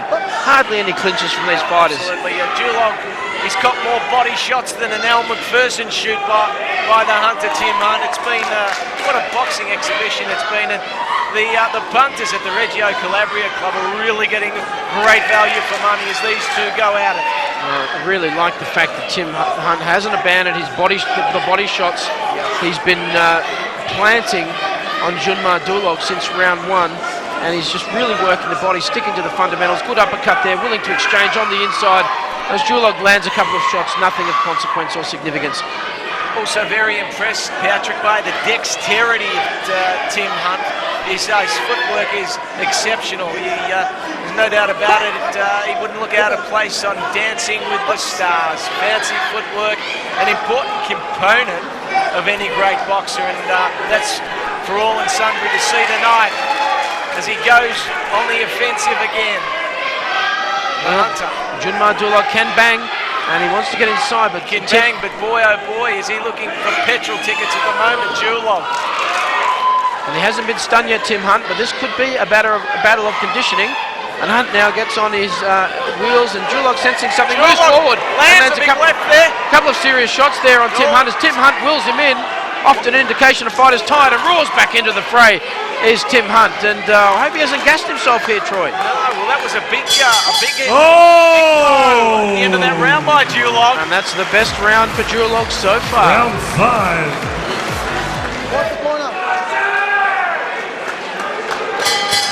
Round 6, excellent welterweight contest. Tim Hunt, Junmar, Dulog, Troy. Round 5, I gave that to Dulog. I thought he and a did big enough. right hand there. Sorry, Patrick, a big right hand there landed by Tim Hunt in that early exchange. And Tim Hunt's come out all business. He took the last part of the round 5. He relaxed, and Dulog got some momentum there, so he's ensuring that momentum does not continue here in round 6 with some excellent crisp combinations to start the round. Many scoring punches. As Dulog gets a left hook in there and looking willing to exchange, come forward. He wants to go toe-to-toe. What's the back of his head? When he backs out? Warning there from referee Ignatius Vissalides. But again, great spirit to this round, Troy. It's a roller coaster at the moment, isn't it? You just can't pick it. Tim Hunt starting the round in a blaze of glory, and Dulog, give him his due. He's fighting back hard, but gee. And both these warriors have stepped it up a notch, and Tim Hunt's showing the benefits of his training under Mick Hargraves. He's come in good shape, but he's finding it hard to land that single decisive blow, but he's landing enough effective scoring punches to be well ahead in this fight as Junmar Dulog moves forward and Tim Hunt comes back on the counter, looking to get that stick and move pattern going again that served him so well in the first 5 rounds. The conditioning of Tim Hunt at the Hargraves gym has been exceptional. He certainly won't run out of puff, that's for sure. Well, he's a fitness instructor, so I imagine he's come in tip-top shape. I would imagine so, and a really nice guy outside the ring is Tim Hunt, but a true warrior inside the squared circle. And this has been one of the most entertaining fights, I'd say, of the year, Patrick, to date. It's had everything. Well, it has, and Tim Hunt showed great power tonight. You have to show power to keep Junmar Dulog off you because he is moving forward. Oh, and lovely right hand there by Tim Hunt, a real temple tickler. And I'm impressed with his ability to box to his fight plan. He hasn't gone in and engage in wild close-up exchanges right there in the kitchen. He's moved, he's shown his skills, but he's also not let Dulog have it on his way inside. Great balance has Tim Hunt, and an important component, an important part of the recipe for any great boxer, the balance, the footwork. Well, he's got the balance of an athlete. He's a former soccer player in the UK, as he shows excellent skills to move away from the zone there. Great footwork, backing away, and again, having a much better round 6. Is Tim Hunt landing some good shots as Dulog now starts to look tired. Big right hand by Tim Hunt. Yeah, Dulog's huffing and puffing at the moment. I think he might have spent himself there at the end of round 5 when he sensed an opportunity.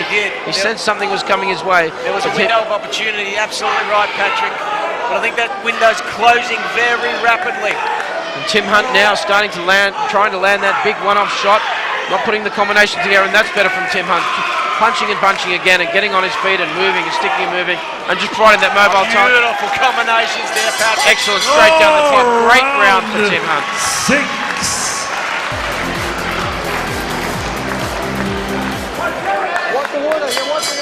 Round 7 of the Bad Blood Fight 3. It's Tim Hunt versus Junmar Dulog. Hunt in the white trunks, Dulog in the blue trunks. Excellent round 6. Crowd on their feet at the end of the round, Troy. Certainly were, Patrick. This has been a fight for the ages, and it has had absolutely everything. Can they keep up the pace of that last potential round of the year contender again? Well, for fight fans' sake, let's hope so. Tim Hunt, the hunter. Junmar Dulog willing to come forward, willing to take some shots to get inside, to try and land that big left hook, and that's what's created the uncertainty because he's landed enough to make this a very interesting fight as Hunt lands 10, 12 punches. He's on fire here at the start of the 7th round. Looking to bank another round, it looks like early, accumulate some points early, and also show Dulog that he has conditioning and fitness to last this full 8 rounds. You just feel that there's a little bit of aeroplane jelly developing in the legs of Dulog. Just the bounce isn't there that was in previous rounds, and Tiger Tim Hunt, well, he wouldn't blow out a candle at the moment. Clean punching, effective aggression, ring generalship and defence. That's what the judges are looking for, and that's what Tim Hunt has delivered here in spades. He's setting up traps, so Junmar Dulog walks into his punches, and he's looking like a more complete boxer as he evolves. And will take this record if he wins tonight to 7-2, and his assault on the Australian rankings. But he's still going to get through Junmar Dulog here, who is always a puncher's chance, getting in and trying to smother Tim Hunt's advantage there on the outside and trying to land that big Hail Mary left that we know he does have. He certainly does. Has to be wary of that, but to date. Ignatius Miscellaneous comes in, has a word to Dulog. Get the scissors. Cut both hands are loose. Both hands. And some loose tape there on Tim Hurry Hunt up, guys. to the Mick Hargreaves corner is taken care of. And Junmar Dulog, certainly his face is showing the wear and tear. Certainly is, but he's taking a breather, which could be an Scissors, advantage scissors. for him. Yeah, well, it could also have some more time for that left eye to swell. It's now starting to look like a slit. So that shows what the power of Tim Hunt. That's it. It's a tremendous That's it. swell there, isn't it? Something like you'd go down to Bells Beach and And the other you wouldn't one's get a loose. better swell than that around the fascia of Dulog there. And it's been a methodical display from Tim Hunt tonight, and a welcome breather for both these fighters, because it has been a cracking pace. Certainly has been a great fight night today.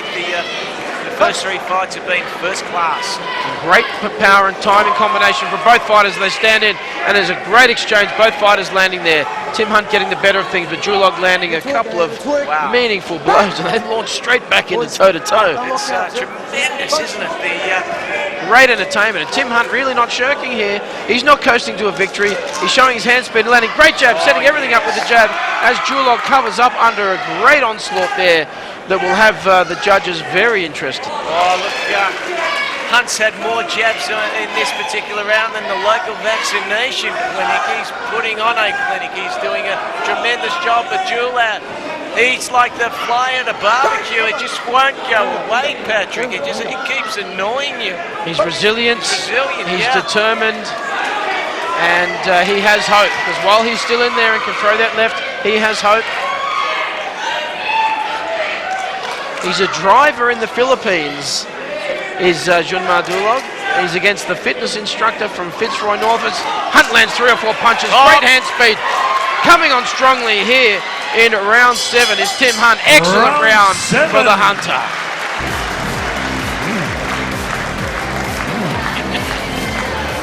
And it's welterweight war at the Racheal Calabria. The crowd is on their feet. What a fight it's been at welterweight.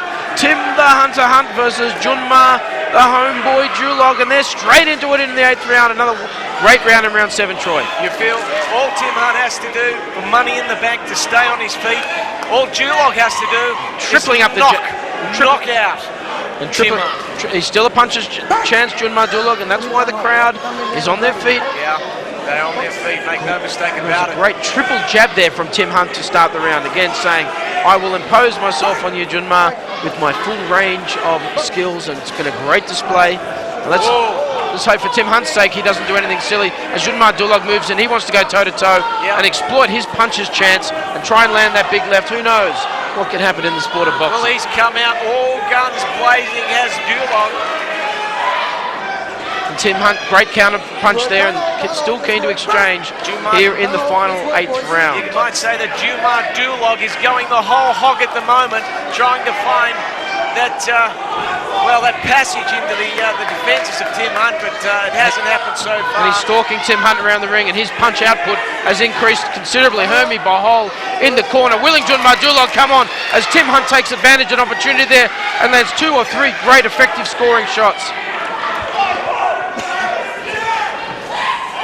Dulog moves forward, but Hunt willing to exchange.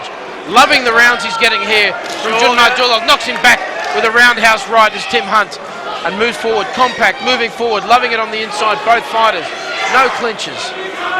Tremendous separation from Tim Hunt. He separates beautifully when in the clinches.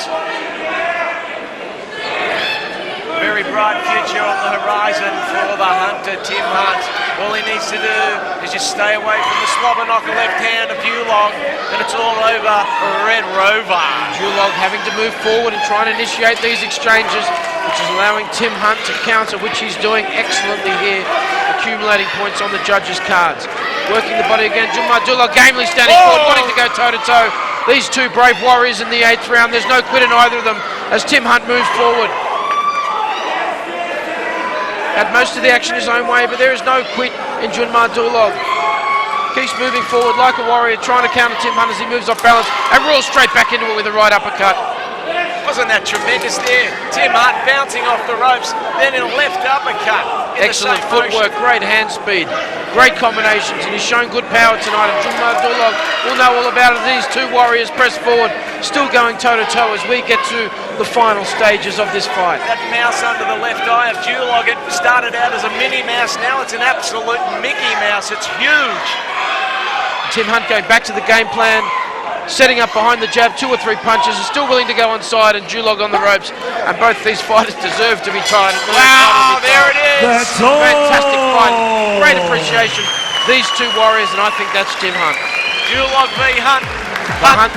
The Hunts are in the Outstanding home ovation. Come on, what an Outstanding Tim Hunt. outstanding Take a international bow, Tim Hunt. welterweight Tremendous work. contest.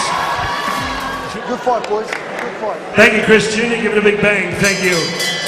On Paris Productions, Charlie Liberata, Bad Blood. We got the score totals. Judge Brett McCormick had it 79-74. Peter Flaherty, 78-75. Final card from former World Kickboxing Champion Diamond Dale Westerman, 79-73. Unanimous points winner, red corner, Tim the Hunter Hunt.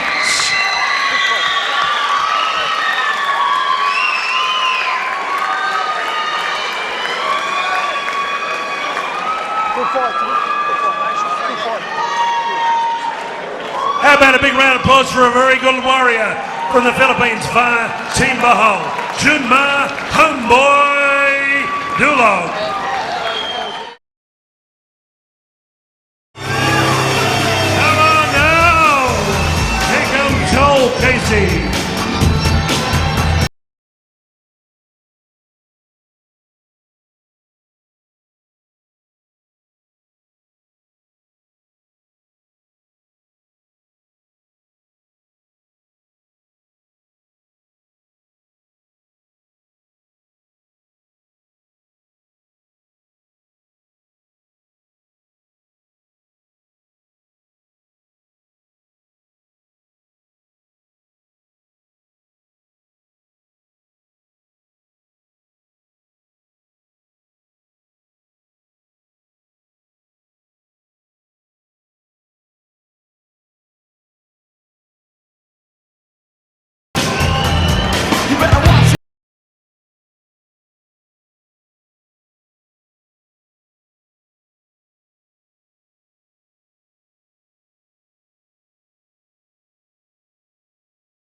How about Bad Blood?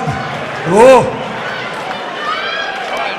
On behalf of Charlie Liberata, thank you for your great support tonight. Charlie's next big show at this stage, Friday, October the 1st, Coburg Town Hall, Coburg Stadium, next to the old Penrith Jail. Your ringside physician, Dr. Peter Lewis. Timekeeper at the bell, Chris Anderson Jr. Analysing the numbers, representing the Sports Minister, Noel Sharp. Commission members at ringside, Malcolm McGuinness, Scott Brown, Nancy Byfarer assisting with the numbers. Ladies and gentlemen, thank you. Howard Lee is my name. Boxing is my business. Business is good. When the bell tolls for this 12 rounds of championship boxing, your supervisor, Mr. Bradford Cowley. Your referee, Ignatius Miscellaneous. Judges of the 10-point mass system, Dale Westerman, Peter Flaherty, Brett McCormack. Here we go. Ladies and gentlemen at the Calabria Coliseum, Friday night fights. Are you ready to rock? Are you ready to box? We certainly are. 12 rounds of boxing. Ladies and gentlemen, for the WBA Pan Asian Boxing Association Light Heavyweight Championship. When you welcome in the red corner, my left, with Charlie Liberata, Team Themalakis, and Serge Yannick in the corner. From Doherty's Gym, via Spotswood, via Townsville, North Queensland. Ladies and gentlemen, 21 fights, 10 wins, 3 draws, 6 losses. at 79.40 kilograms. Ladies and gentlemen, former WBF and WBO Asian Pacific champion. Would you welcome, wearing gold trunks with black trim with a touch of red, the challenger, Iron Joel Two Guns Casey. Casey. And across the ring, ladies and gentlemen, he is the holder, WBO Oriental, OPBF Light Heavyweight Championships. He's not putting those on the line tonight. Ladies and gentlemen, from Yarraville in Melbourne's West, now part of Mick Hargrave's Jeff Malcolm Boxing Fit 1300. 24 fights, 18 wins, 1 draw, 13 inside the distance from Yarraville. Ranked welter boxing #1 light heavyweight in Australia today at 78.70 kilograms, wearing the familiar gold and black. Ladies and gentlemen, the reigning and defending champion, the Tiger, Tim Bell.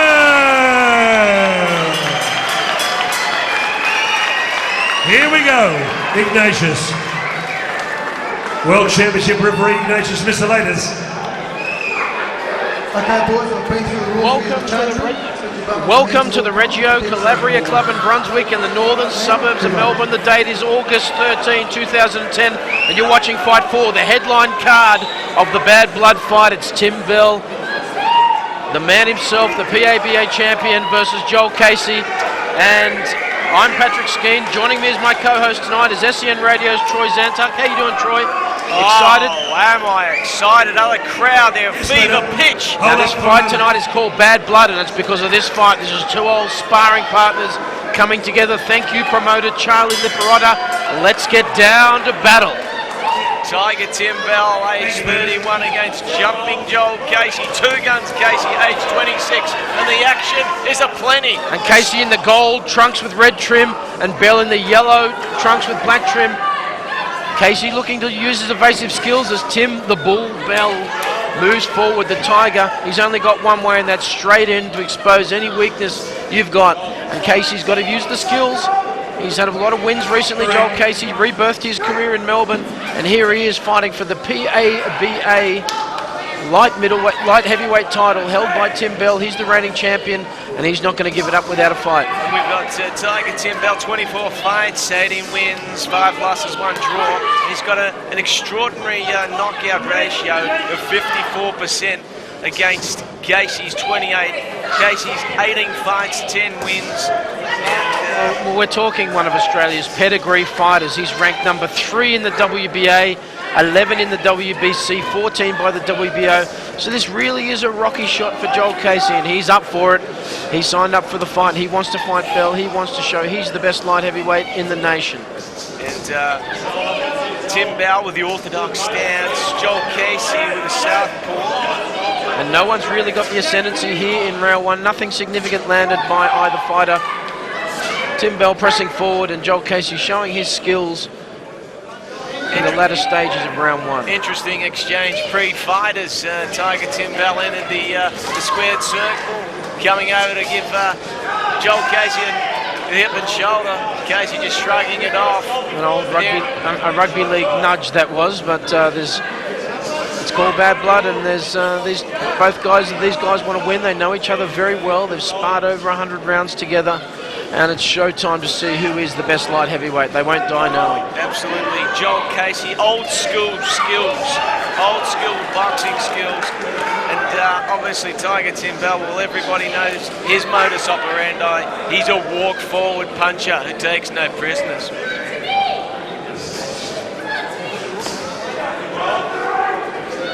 Joel Casey's money punch is either his left hook or his straight left, being the southpaw. Great straight left there from Joel Casey. The first significant punch of the fight as Bell comes back with a sharp left jab to the face of Casey. And both fighters tie up, but nothing really significant landed for either fighter. This round's still up for grabs. Both fighters with tremendous followings in Victoria, Patrick.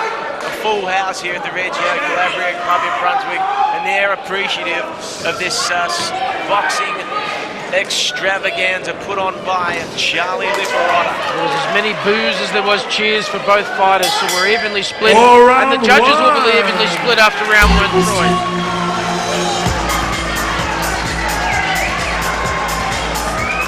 Round 2, PABA light heavyweight title is on the line. Tim Bell putting the belt up against old sparring partner Joel Casey in Bad Blood. And I had Casey in the first round. I thought he did enough, Troy, yourself? The other guy probably had Bell just, but again it was, wow, 7. Bell bringing punch output and Bell really looking to bring this to a toe-to-toe slugfest, and that's where he does his best work. And Bell the favourite in the fight, paying $1.25. Joel Casey paying $2.25. But not much between these two fighters so far. They know each other well. It might be difficult really for them to solve each other's puzzle. Yes, a conundrum wrapped in a labyrinth. This particular bout, it's Casey moving forward, trying to land that trademark left, and Bell counters there with a good straight right to the head of Casey, both coming off evenly in that exchange. And a slapping wild right there from Casey lands on the mark, but not a particularly effective power punch, but certainly gets his impact. Casey moving forward with both hands. nicknamed Two Guns Joel Casey because he's got plenty of Tabasco in both those hands when he lets them go. Real crowd favourite, as is Tim Bell. A tremendous following, as I said, in Victorian boxing circles. Right hand, left hand exchange there by Tim Bell. Tim Bell moving forward. This is where he loves the fight. Joel Casey says, "I'll trade with you," and he moves forward and backs up Tim Bell. Excellent first exchange here in the second round, and both land significant punches in a power exchange. It was a case of ring-a-ding-ding from Tim Bell there with that left-hand jab that really And this is an old school battle for the ages. If you like two guys standing and going at it, we'll look no further than the PABA light heavyweight title tonight. Already rattled by that exchange, Troy. Boy, oh boy, the punter's getting value for money already. Two of the big ones. If you're looking for ring generalship and foot speed, you're not going to get it in this fight. They're willing to get into the trenches right now, into the kitchen, and both these guys want to find out who is the best light heavyweight in Australia, with, of course, Blake Caparello waiting in the wings.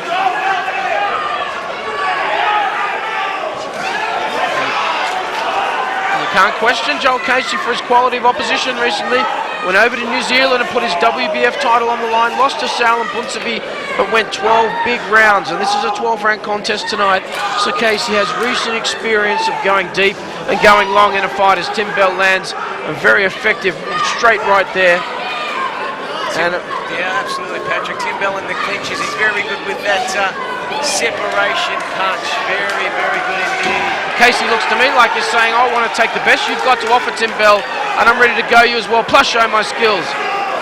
Neither getting the best of these exchanges. Good punches landed by both fighters. And Joel Casey, relentless, moving forward. He's been the more active of the two fighters.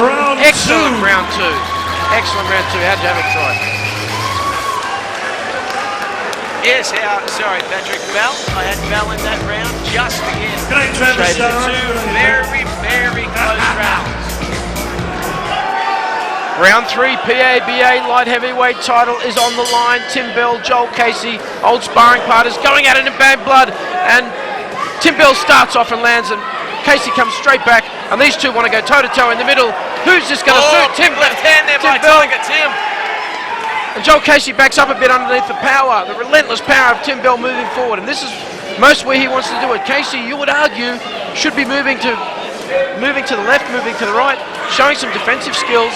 Because going toe-to-toe with Tim Bell, that could be interesting this early. Well, it could be a recipe for disaster. And Ignatius Miscellaneous says he had a word to Joel, but both fighters back into the middle of the ring, exchanging unpleasantries.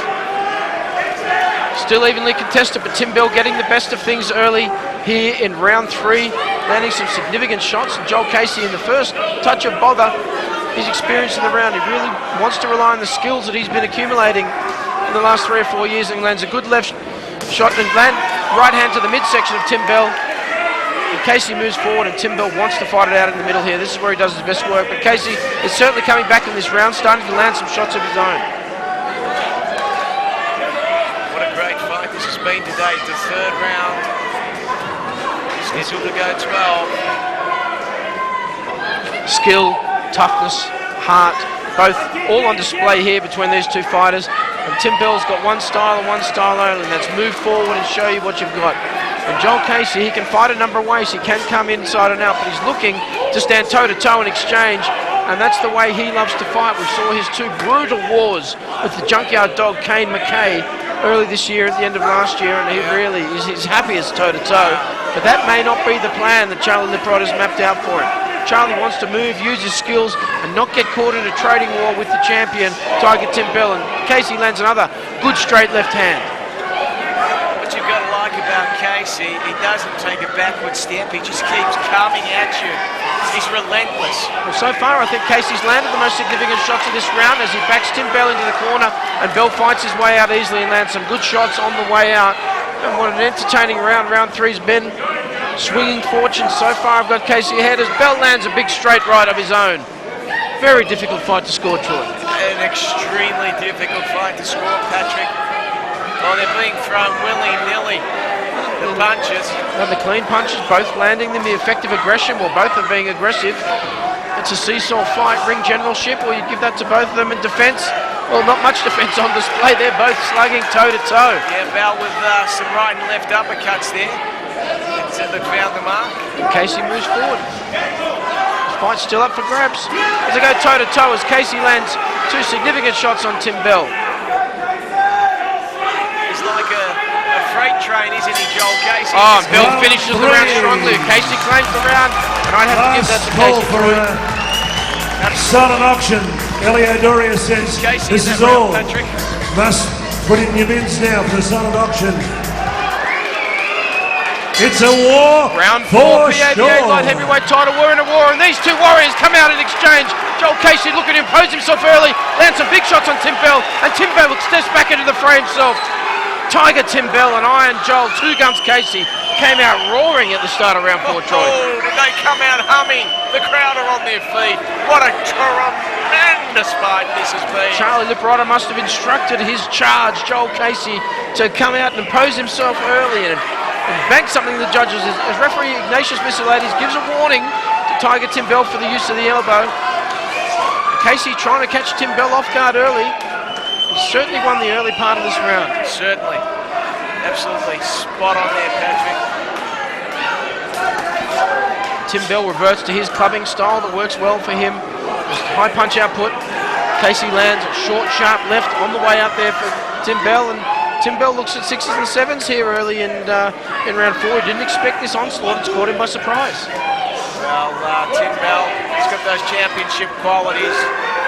Casey looking much sharper, much crisper than he did in round 3, even though he really looked the goods in round 3, and he shaded it for me. How did you have it, Troy? Yeah, I think he did. I think he shaded Bell in that round, but gee whiz, the first 3 rounds of this fight have been Everything as promised. Bad blood. Two warriors going at it. Bit of feistiness before the fight, but pretty clean, you'd have to say, so far. And these two respecting each other as Joel Casey tries to counter Tim Bell coming in, but seems to lose his grip on the surface here at Racheal Calabria Club, and the crowd is really warming to the contest here. Tiger Tim Bell defending his title, and Joel Casey wants that belt as he moves forward. Standing on the outside, still got his hands up, Joel Casey, and that's what he wants to do. Tiger Tim Bell can land that big right at any time and change the course of this fight. I'm liking the way that Casey just holds up Tim Bell just for that fraction of a second, just to get his breath, and it's a great tactic. Bell moving forward like he likes to do. Casey doesn't flinch, comes in, ties up Bell, looking to go on the inside and land a few shots of his own and not let it have his own way. Quite fancies himself, does Joel Casey, fighting on the inside as referee Ignatius Missilades warns him for the use of the head. I think Casey definitely does his work, his best work inside, attacking the body of his opponent. And at this stage, you'd say Bell's having a few problems with Casey's southpaw style. And Casey, for the first time, we've seen some blood in the fight. Casey bleeding from his left eye. And it may have come from the use of the head that we saw Ignatius Missilades talk of, or it may have come from a punch. We have no indication yet, as Joel Casey clubs himself out of that exchange with Tim Bell. But first sign of blood, Troy. Yeah, first sign of blood. Round 4 of this tremendous fight, scheduled to go 12. Tim Bell lands a good left hook. Casey lands a straight left in exchange. great round again, and Joel Casey puts Round his hand up. Another warning again for Ignatius Missilades for using the head. That's the second warning. How'd you have it, Troy? Yeah, I fell marginally in that round. 4 seconds out, round 5. Round 5, PABA light heavyweight title, and Tim Bell and Joel Casey are going at it again. And we've just had a ruling that the blood on Joel Casey's eye has been ruled by Ignatius Missilades to be a cut, and the two fighters start exchanging again.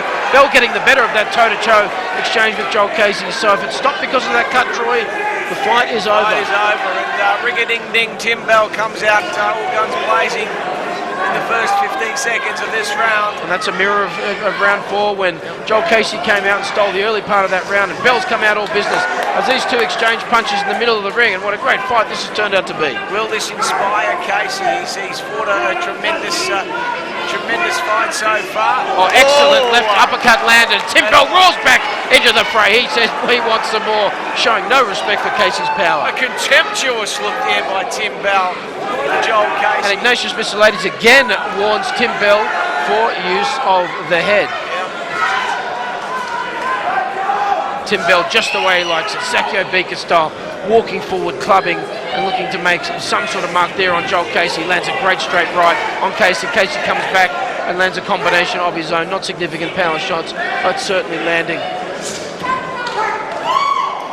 Cut eyes added an element of intrigue to the fight, Troy. Yeah, they do, and they also present a big target for the boxer looking to make that cut a lot bigger, and that's what Tiger Tim Bell zeroing in on for Joel Casey. Well, Mr. Resilience, make no mistake about it.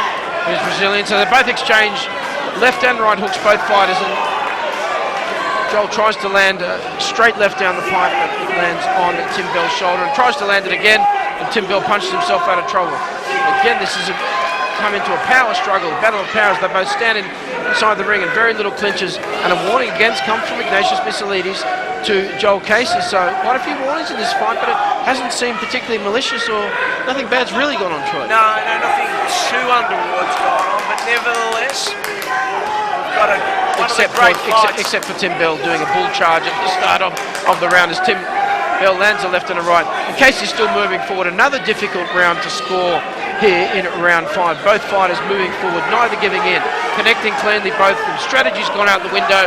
These two have turned it into a pub brawl as they move forward. Casey lands left, Bell goes to the body. Even in tight, these two, they won't clinch, they'll both move forward. Wow, they're closer than Siamese twins are. At the moment, they're really getting in close. And these two have done this for countless of hours in the ring sparring, and here they are, finally settling who is the best light heavyweight in Victoria. Moving forward. Relentless pressure from Tim Bell, but he's not having it all his own way. And Joel Casey's putting on a sterling display of skills tonight. That's the bell. I would say that round is Tim Bell for mine, and Friday night Casey still put up a fights. good fight, but Tim Bell 10 more past the 11. effective Great aggressive. value for money. Thank you, Chris. Seconds out, round 6. Kay Hodgson, straight out of prisoner. Round 6, PABA light heavyweight title, and it's all up for grabs as Tim Bell comes roaring out against Joel Casey, and that's been the pattern they've set in the last couple of rounds, coming out and not getting caught off guard. And it's all Tim Bell early in round 6. How'd you have round 5, Troy? Yeah, I had Bell on top there. Bell come out all guns blazing early on in that round, and I thought he did enough. And I thought he took the best Joel Casey had to offer and came back with some stronger punches and more significant punches himself. I also gave the last round to Tim Bell. And what a fight it's been so far. Wildly entertaining. Oh, absolutely, Patrick. And as I said, the crowd getting great value for money. Casey, a nice left hand of the jaw of Tim Bell. Bell operating in a phone box at the moment. He loves it on the inside. Yeah. That's where he wants it. Counter punching off the ropes as Tim Bell as they go toe to toe in a furious exchange. And then applies the headlock. Both fighters landing significantly. Joel Casey loving it on the inside. Willing to take Tim Bell on and step into a toe to toe. And these two are going at it. Casey and Bell toe to toe. Unbelievable action here at the Racheal Calabria Club as Missilades intersects these two. Crisp, clean punches. Looks like they want to stand and end it right there, Troy. Oh, wow. What an exchange that was between the combatants, Joel Casey and Tim Bell. The crowd Oh, they rose as one. Neither man stepping back, wanting to end it right there as Casey lands a good shot to the body. Neither fighter willing to back down. Skills, toughness, heart, the sparks are flying here in Bad Blood in round 6. You can't really ask for more from two big men at the light heavyweight weight. Tim Bell lands fantastic shots as Joel Casey covers up some of the better punches for him in the whole fight and moves forward clubbing. Joel Casey gets on his bike, he starts moving and getting the footwork going until Bell landing the more significant shots. Toe to toe these two guys. Bell moving side to side. Joel Casey moving forward relentlessly, applying the pressure. No backward step taken, no quarter given between these two warriors. And it's Bad Blood, Troy. I'm loving it. If you don't mind. Bell, ring a ding ding. He's coming. And Joel Casey holding on for dear life. Joel Casey looking to turn this into an alleyway brawl, both standing right in front of each other. Not much lateral movement as Casey moves for an uppercut. And these two returning to the scene. Joel Casey goes strong into the body. Tim Bell takes his time off, looking to counter. Excellent, times him with a right hand. Oh, this is a good display as Bell climbs back into the fray and says, let's go toe to toe. In the middle of the ring, he's taken some big shots from Casey. And Casey hasn't managed to wobble or stun him, but he's certainly been able to keep him off on occasion. Oh, this is a fight for the ages. One, a contender for fight of the year, Patrick. This one between Tim Bell and he's unloading Casey. As I said, holding on for dear life. Well, Casey landing a few good shots of his own. Round Another brilliant 6. round here. Michael Mann, how's it going? Well done both these guys. Tough fight. A very tough fight.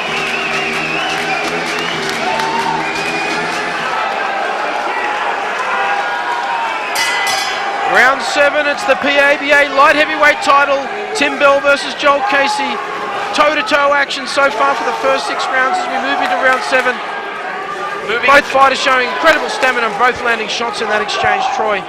Moving into round 7, Patrick, a quick question. Will it go the distance? Well, we know that in his last outing, Tim Bell went 10 rounds. We know in his last outing, Joel Casey went 12 rounds. And that's both this year. So they both should have their stamina in order. They've both had good training camps. And this is going to be about will. And it's going to be about heart. It's going to be who wants it the most. But the question is, can they keep up this frenetic pace? They can't keep up.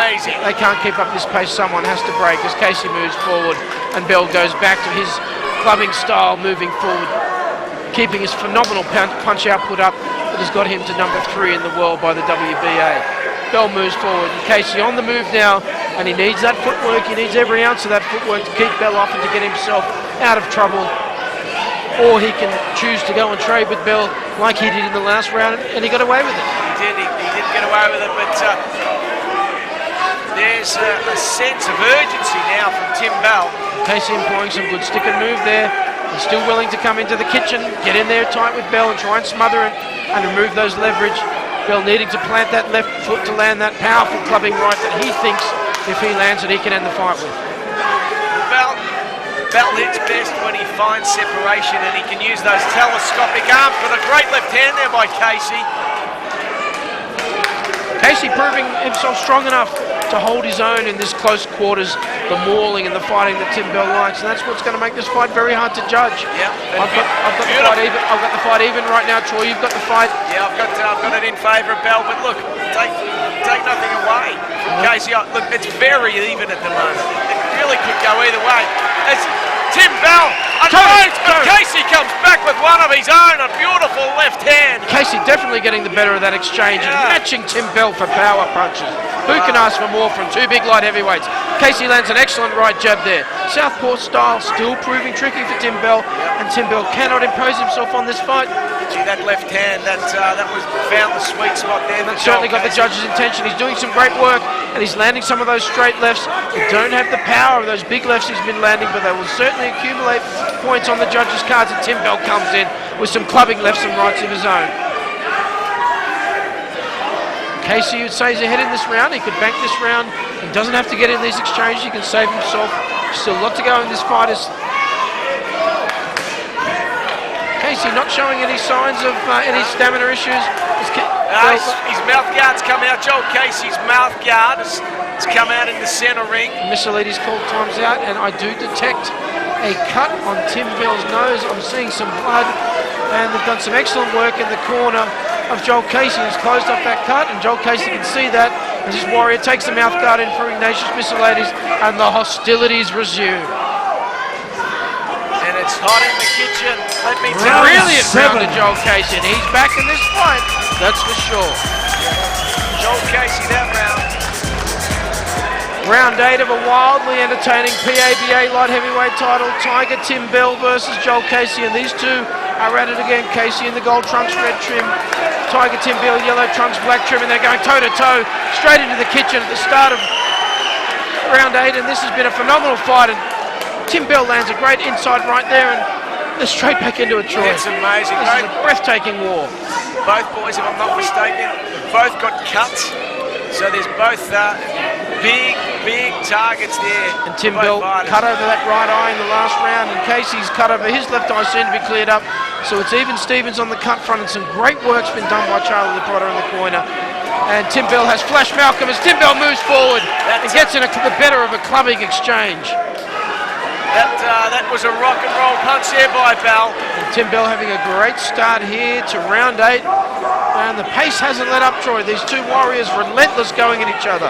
An old school exchange. Extraordinary, absolutely extraordinary. The frenetic pace of this fight. And I've got the scores 5.43 to Casey, you're 5-2 to Bell. It could go either way depending on what the judges score. But Casey's certainly showing no quit. And Bell the favourite, paying $1.25 against Casey $2.25. But you wouldn't know in here, these evenly contested fighters are going to head into the championship rounds, and who knows, Casey lands a sneaky uppercut to the head of Bell and gets Bell in the corner. He's not afraid of Tim Bell. He keeps moving forward. Trying to work that left eye of Bell, which is already shown, and lands another excellent straight left. Another excellent straight left to Tim Bell. Landing another punch, and Tim Bell counters out of the corner. Explodes out of the corner. Casey unloading. Well, Casey's certainly getting the better of that exchange here. Midway through round 8. Tremendous arsenal of left hands there by Joel Casey. And the tide of combat, again a straight right. Straight on the nose, an excellent scoring punch from Tim Bell. Casey moving forward. Seems to have found a second wind here in round 8. And he's moving forward, making the fight. The momentum of the fight's going in his, and he's not afraid to back Tim Bell on the ropes. And I would have been hesitant to recommend that, but he's getting the better of these exchanges, Troy. It's quite extraordinary, the ebbs and flows of this boxing bout. It's had absolutely everything, and the crowd so appreciative of these two warriors. Casey's counter-punching in this round is something to behold. He's landed over 10 significant shots as they move into the first serious clinch of the round. What another round it's been. A great fight this is, and the crowd at the Racheal Calabria really appreciating a tussle for who is the best Victorian light heavyweight with respect to Blake Caparello, who I'm sure will potentially fight the winner of this fight. But as you said, to Casey getting his second wind, he's on his toes, he's up and about. And Casey bullying Tim Bell into the ropes here as Bell looking to land those counter 3 or 4 signature punches. There's no tiring in Tim Bell at the moment, and you saw with that vigorous exchange to get off the ropes. Great round again. And I've got that round for Joel Casey. How'd you have it? Round 8. Casey. Well, we have a Of fight on 12. our hands here at Racheal Calabria. Woo. Round 9, championship rounds, light heavyweight, PABA title is on the line. Wildly entertaining exchange. It could go either way so far. Tim Bell versus Joel Casey. And these two warriors, it's bad blood. His title's bad blood as Tim Bell lands a furious straight right to the head of Casey to get the initiative early here in round 9. And it's all about the initiative, isn't it, earlier on in the rounds, and that's what we've found. The boxer that's taken the initiative earlier on. And we haven't had a second's rest as Casey lands a couple of scoring punches to the head of Tim Bell. These two guys, they just won't give in. They're towering over each other. No one will allow the other to get rest the initiative or impose their fight plans, and everything's been thrown out the window. Two guys coming forward in a slugfest. They've waited years for this fight, and now it's here, and they haven't disappointed. It's come to fruition, and this is a fight that'll be remembered for a very, very long time for the patrons here at the Racheal Calabria Club in Brunswick. Tim Bell, excellent world rankings, 3 by the WBA, 11 WBC, 14 by the WBA, but Joel Casey doesn't care about reputation tonight. He has brought his A game and brought us a furious struggle. Has he what? Joel Casey, 2 guns, Casey covering himself in glory at the moment against the true champion in Tiger Tim Bell. I've got the score of 5-3 in favour of Casey yourself, Troy, 5-3 in favour of Bell, and this could go either way. We are not official judges here, and it will be fascinating to hear the scoring on this. I thought Casey had the early rounds, Tim Bell came back in the middle rounds, and then Casey's got a second win, but it is a 12-round fight. Both of these guys have been 12 rounds, and who knows what happens as we get into the deep water. Well, I've had the rounds. Okay, I've got Bell 5-3 at the moment, but to be honest with you, they could have gone either way. Any of these 8 rounds to date, it's been quite extraordinary, the closeness of this fight. There's been a lot of pulling to the ropes, and they've both been willing to turn it on at certain stages of each round and go toe-to-toe. And this round's still up for grabs. Casey I'd have slightly in front, but Tim Bell's landed some good shots as well as Tim Bell tries to work his way off and counterpunch off the rope as they go inside. Ignatius Missaleti separates the fighters, and these two will go toe-to-toe in the middle. Doing a wonderful job is referee Ignatius Missaleti. He's one of the best in the business. Third man in the ring is exactly the guy you want as Tim Bell lands some clubbing rights and lefts to the side of Joel Casey's head. Joel Casey moves forward. He really fancies himself in these exchanges, presenting some trickiness with his southpaw style as well. Yeah, absolutely, Patrick. It's confusing, it's irritating, it's annoying, all of the above. But wow, what a fight we've got on our hands. Tim Bell's punch output has dwindled here as Casey's getting the initiative in this round. Moving forward, Tim Bell lands a straight right, but I don't think he's throwing enough punches here. Casey's definitely taking the And a initiative great in that straight left round. from Joel Casey. Brilliant round for Joel Casey. Round 9.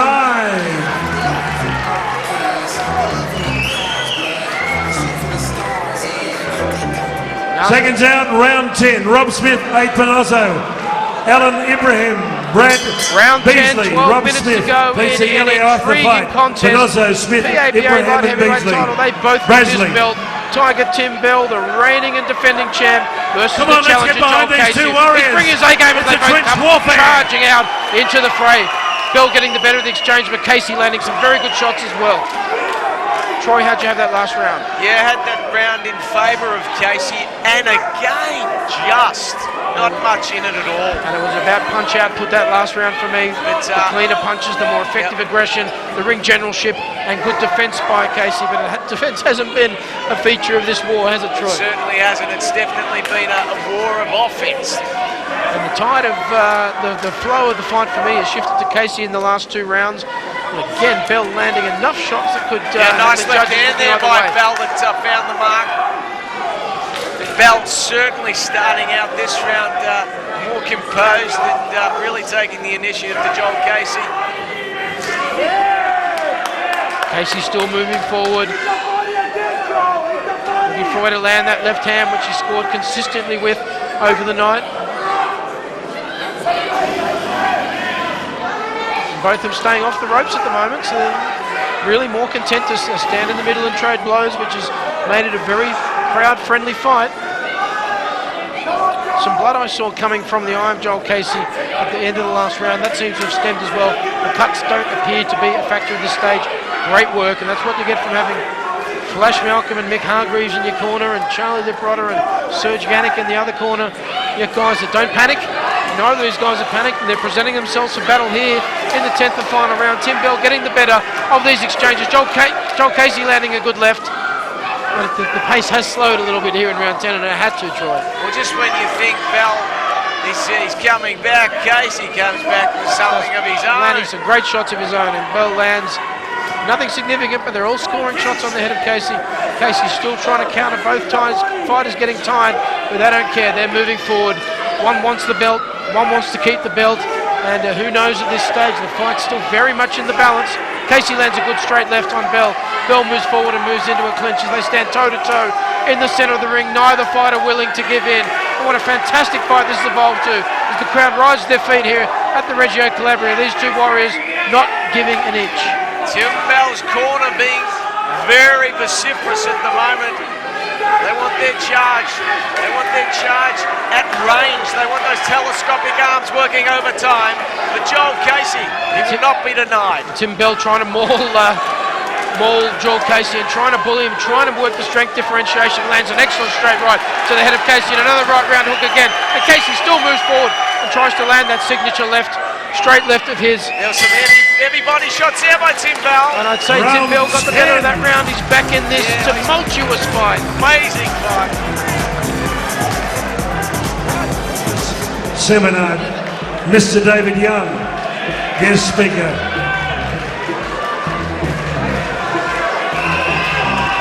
Seconds out, round 11. Round 11 and Tiger Tim Bell getting a warning from Ignatius Miscellanies. He's circling like a shark.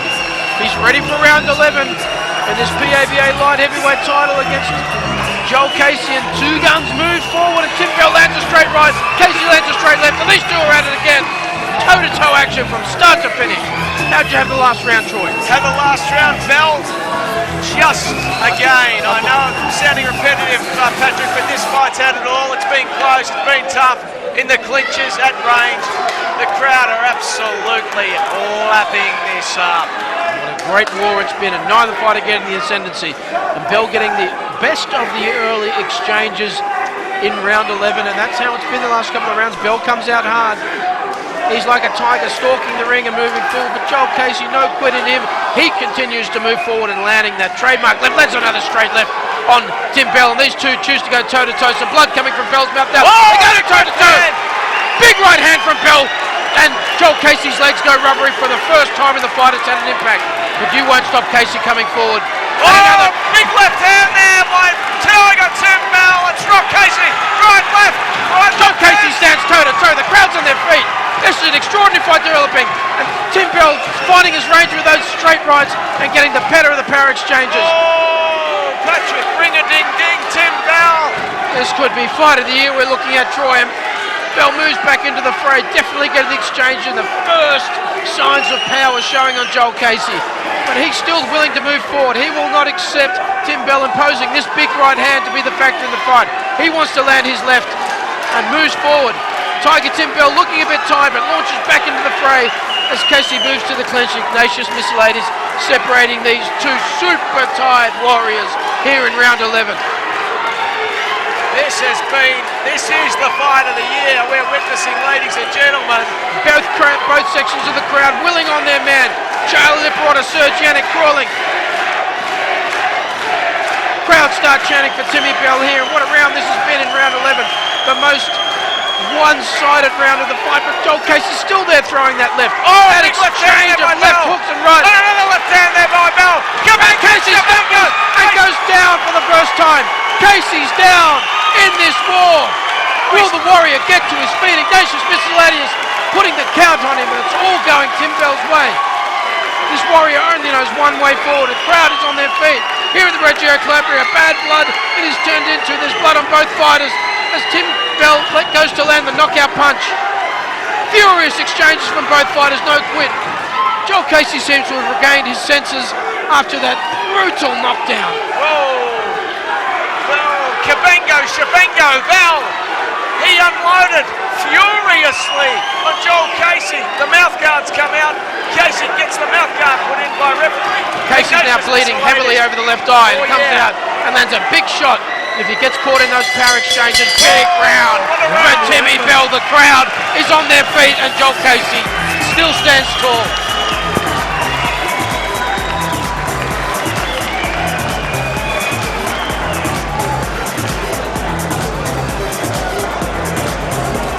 The tension's in the air, the PABA Seconds out, heavyweight title. 12th and It's final the final round. Timmy Bell certainly got the momentum with a 10-8 round in the last round, and that swung the tide of the fight. Well, Joel Casey's not going to give in here. He still could have a points lead, and it could all come down to this round as Casey comes out roaring, and Tim Bell's power finally shows Troy. Bell, that was some punching from Tim Bell in that previous round.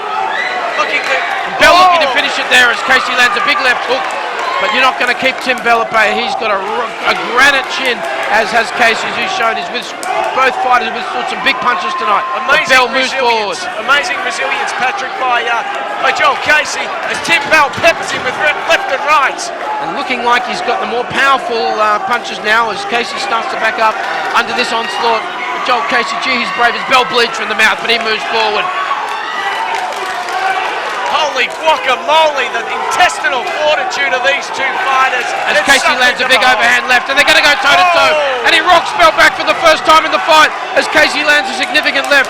And what a brilliant 12th round this is shaping to be. Both fighters, Casey landing again, left hand, some blood showing on Bell as Bell backs up, and Bell might have gassed himself in that last round, Troy. We've seen a significant shift in this fight to Casey, and Casey's moving and dancing. And Bell lands another left, straight left by Joel Casey, coming back like the true warrior here in the 12th round of this title fight. He wants that belt and he'll do anything to get it. Oh, he's digging deep the reservoirs of courage. It's quite extraordinary.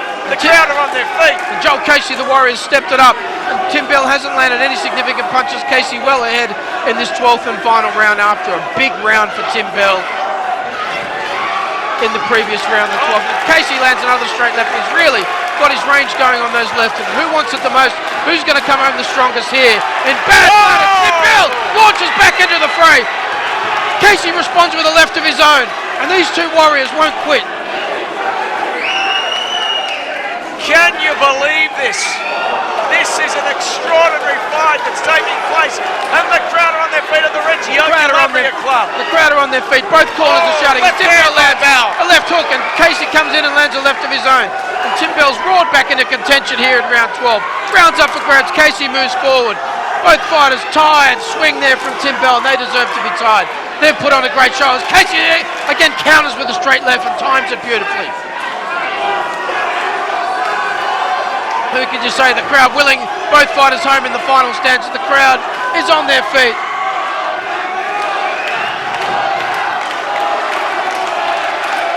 Tim Bell showing some blood. He's taken quite a few shots tonight. Casey moves forward. Both exhausted Warriors digging deep, trying to find everything they've got for the final stage of this fight. And Joel Casey landing some big shots as he closes. Tim Bell counters out, toe to toe, left to right, and lands a big shot, forcing Casey into the clinch. Casey again landing his left. You won't find better action than that fight. Fight of the year. PABA light heavyweight title. How did you have it, The Troy? Casey camp are celebrating. This is absolutely unbelievable. Well, that fight could go either way, but the crowd are on their feet. What a fantastic fight by both fighters. Too close to call this fight.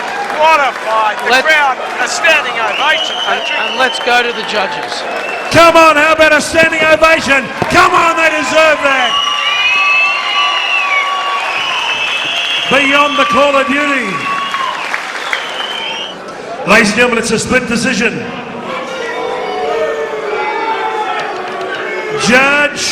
Judge Peter Flaherty has it 115, 112, red corner, Casey. Second judge, Brett McCormack, has it 116, 112, blue corner, Bell. Final card, Judge Dale Westman. He has it 115, 112. Ladies and gentlemen, your new champion, red corner, Joel Casey. He's the new WBA PABA light heavyweight champion.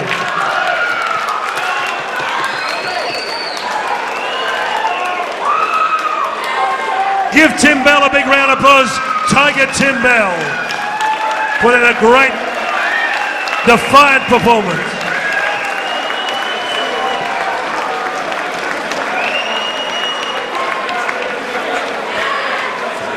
How about 3 cheers for the new champion, new WBA Pan Asian Boxing Association champion, Iron Joel Two Guns Casey. Hip hip! Hip hip! Hip hip!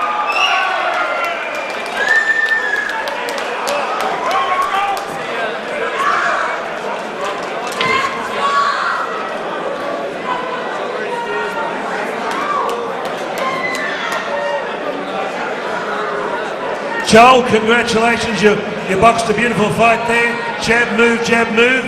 What happened in the 11th round? Was it a punch or what happened there?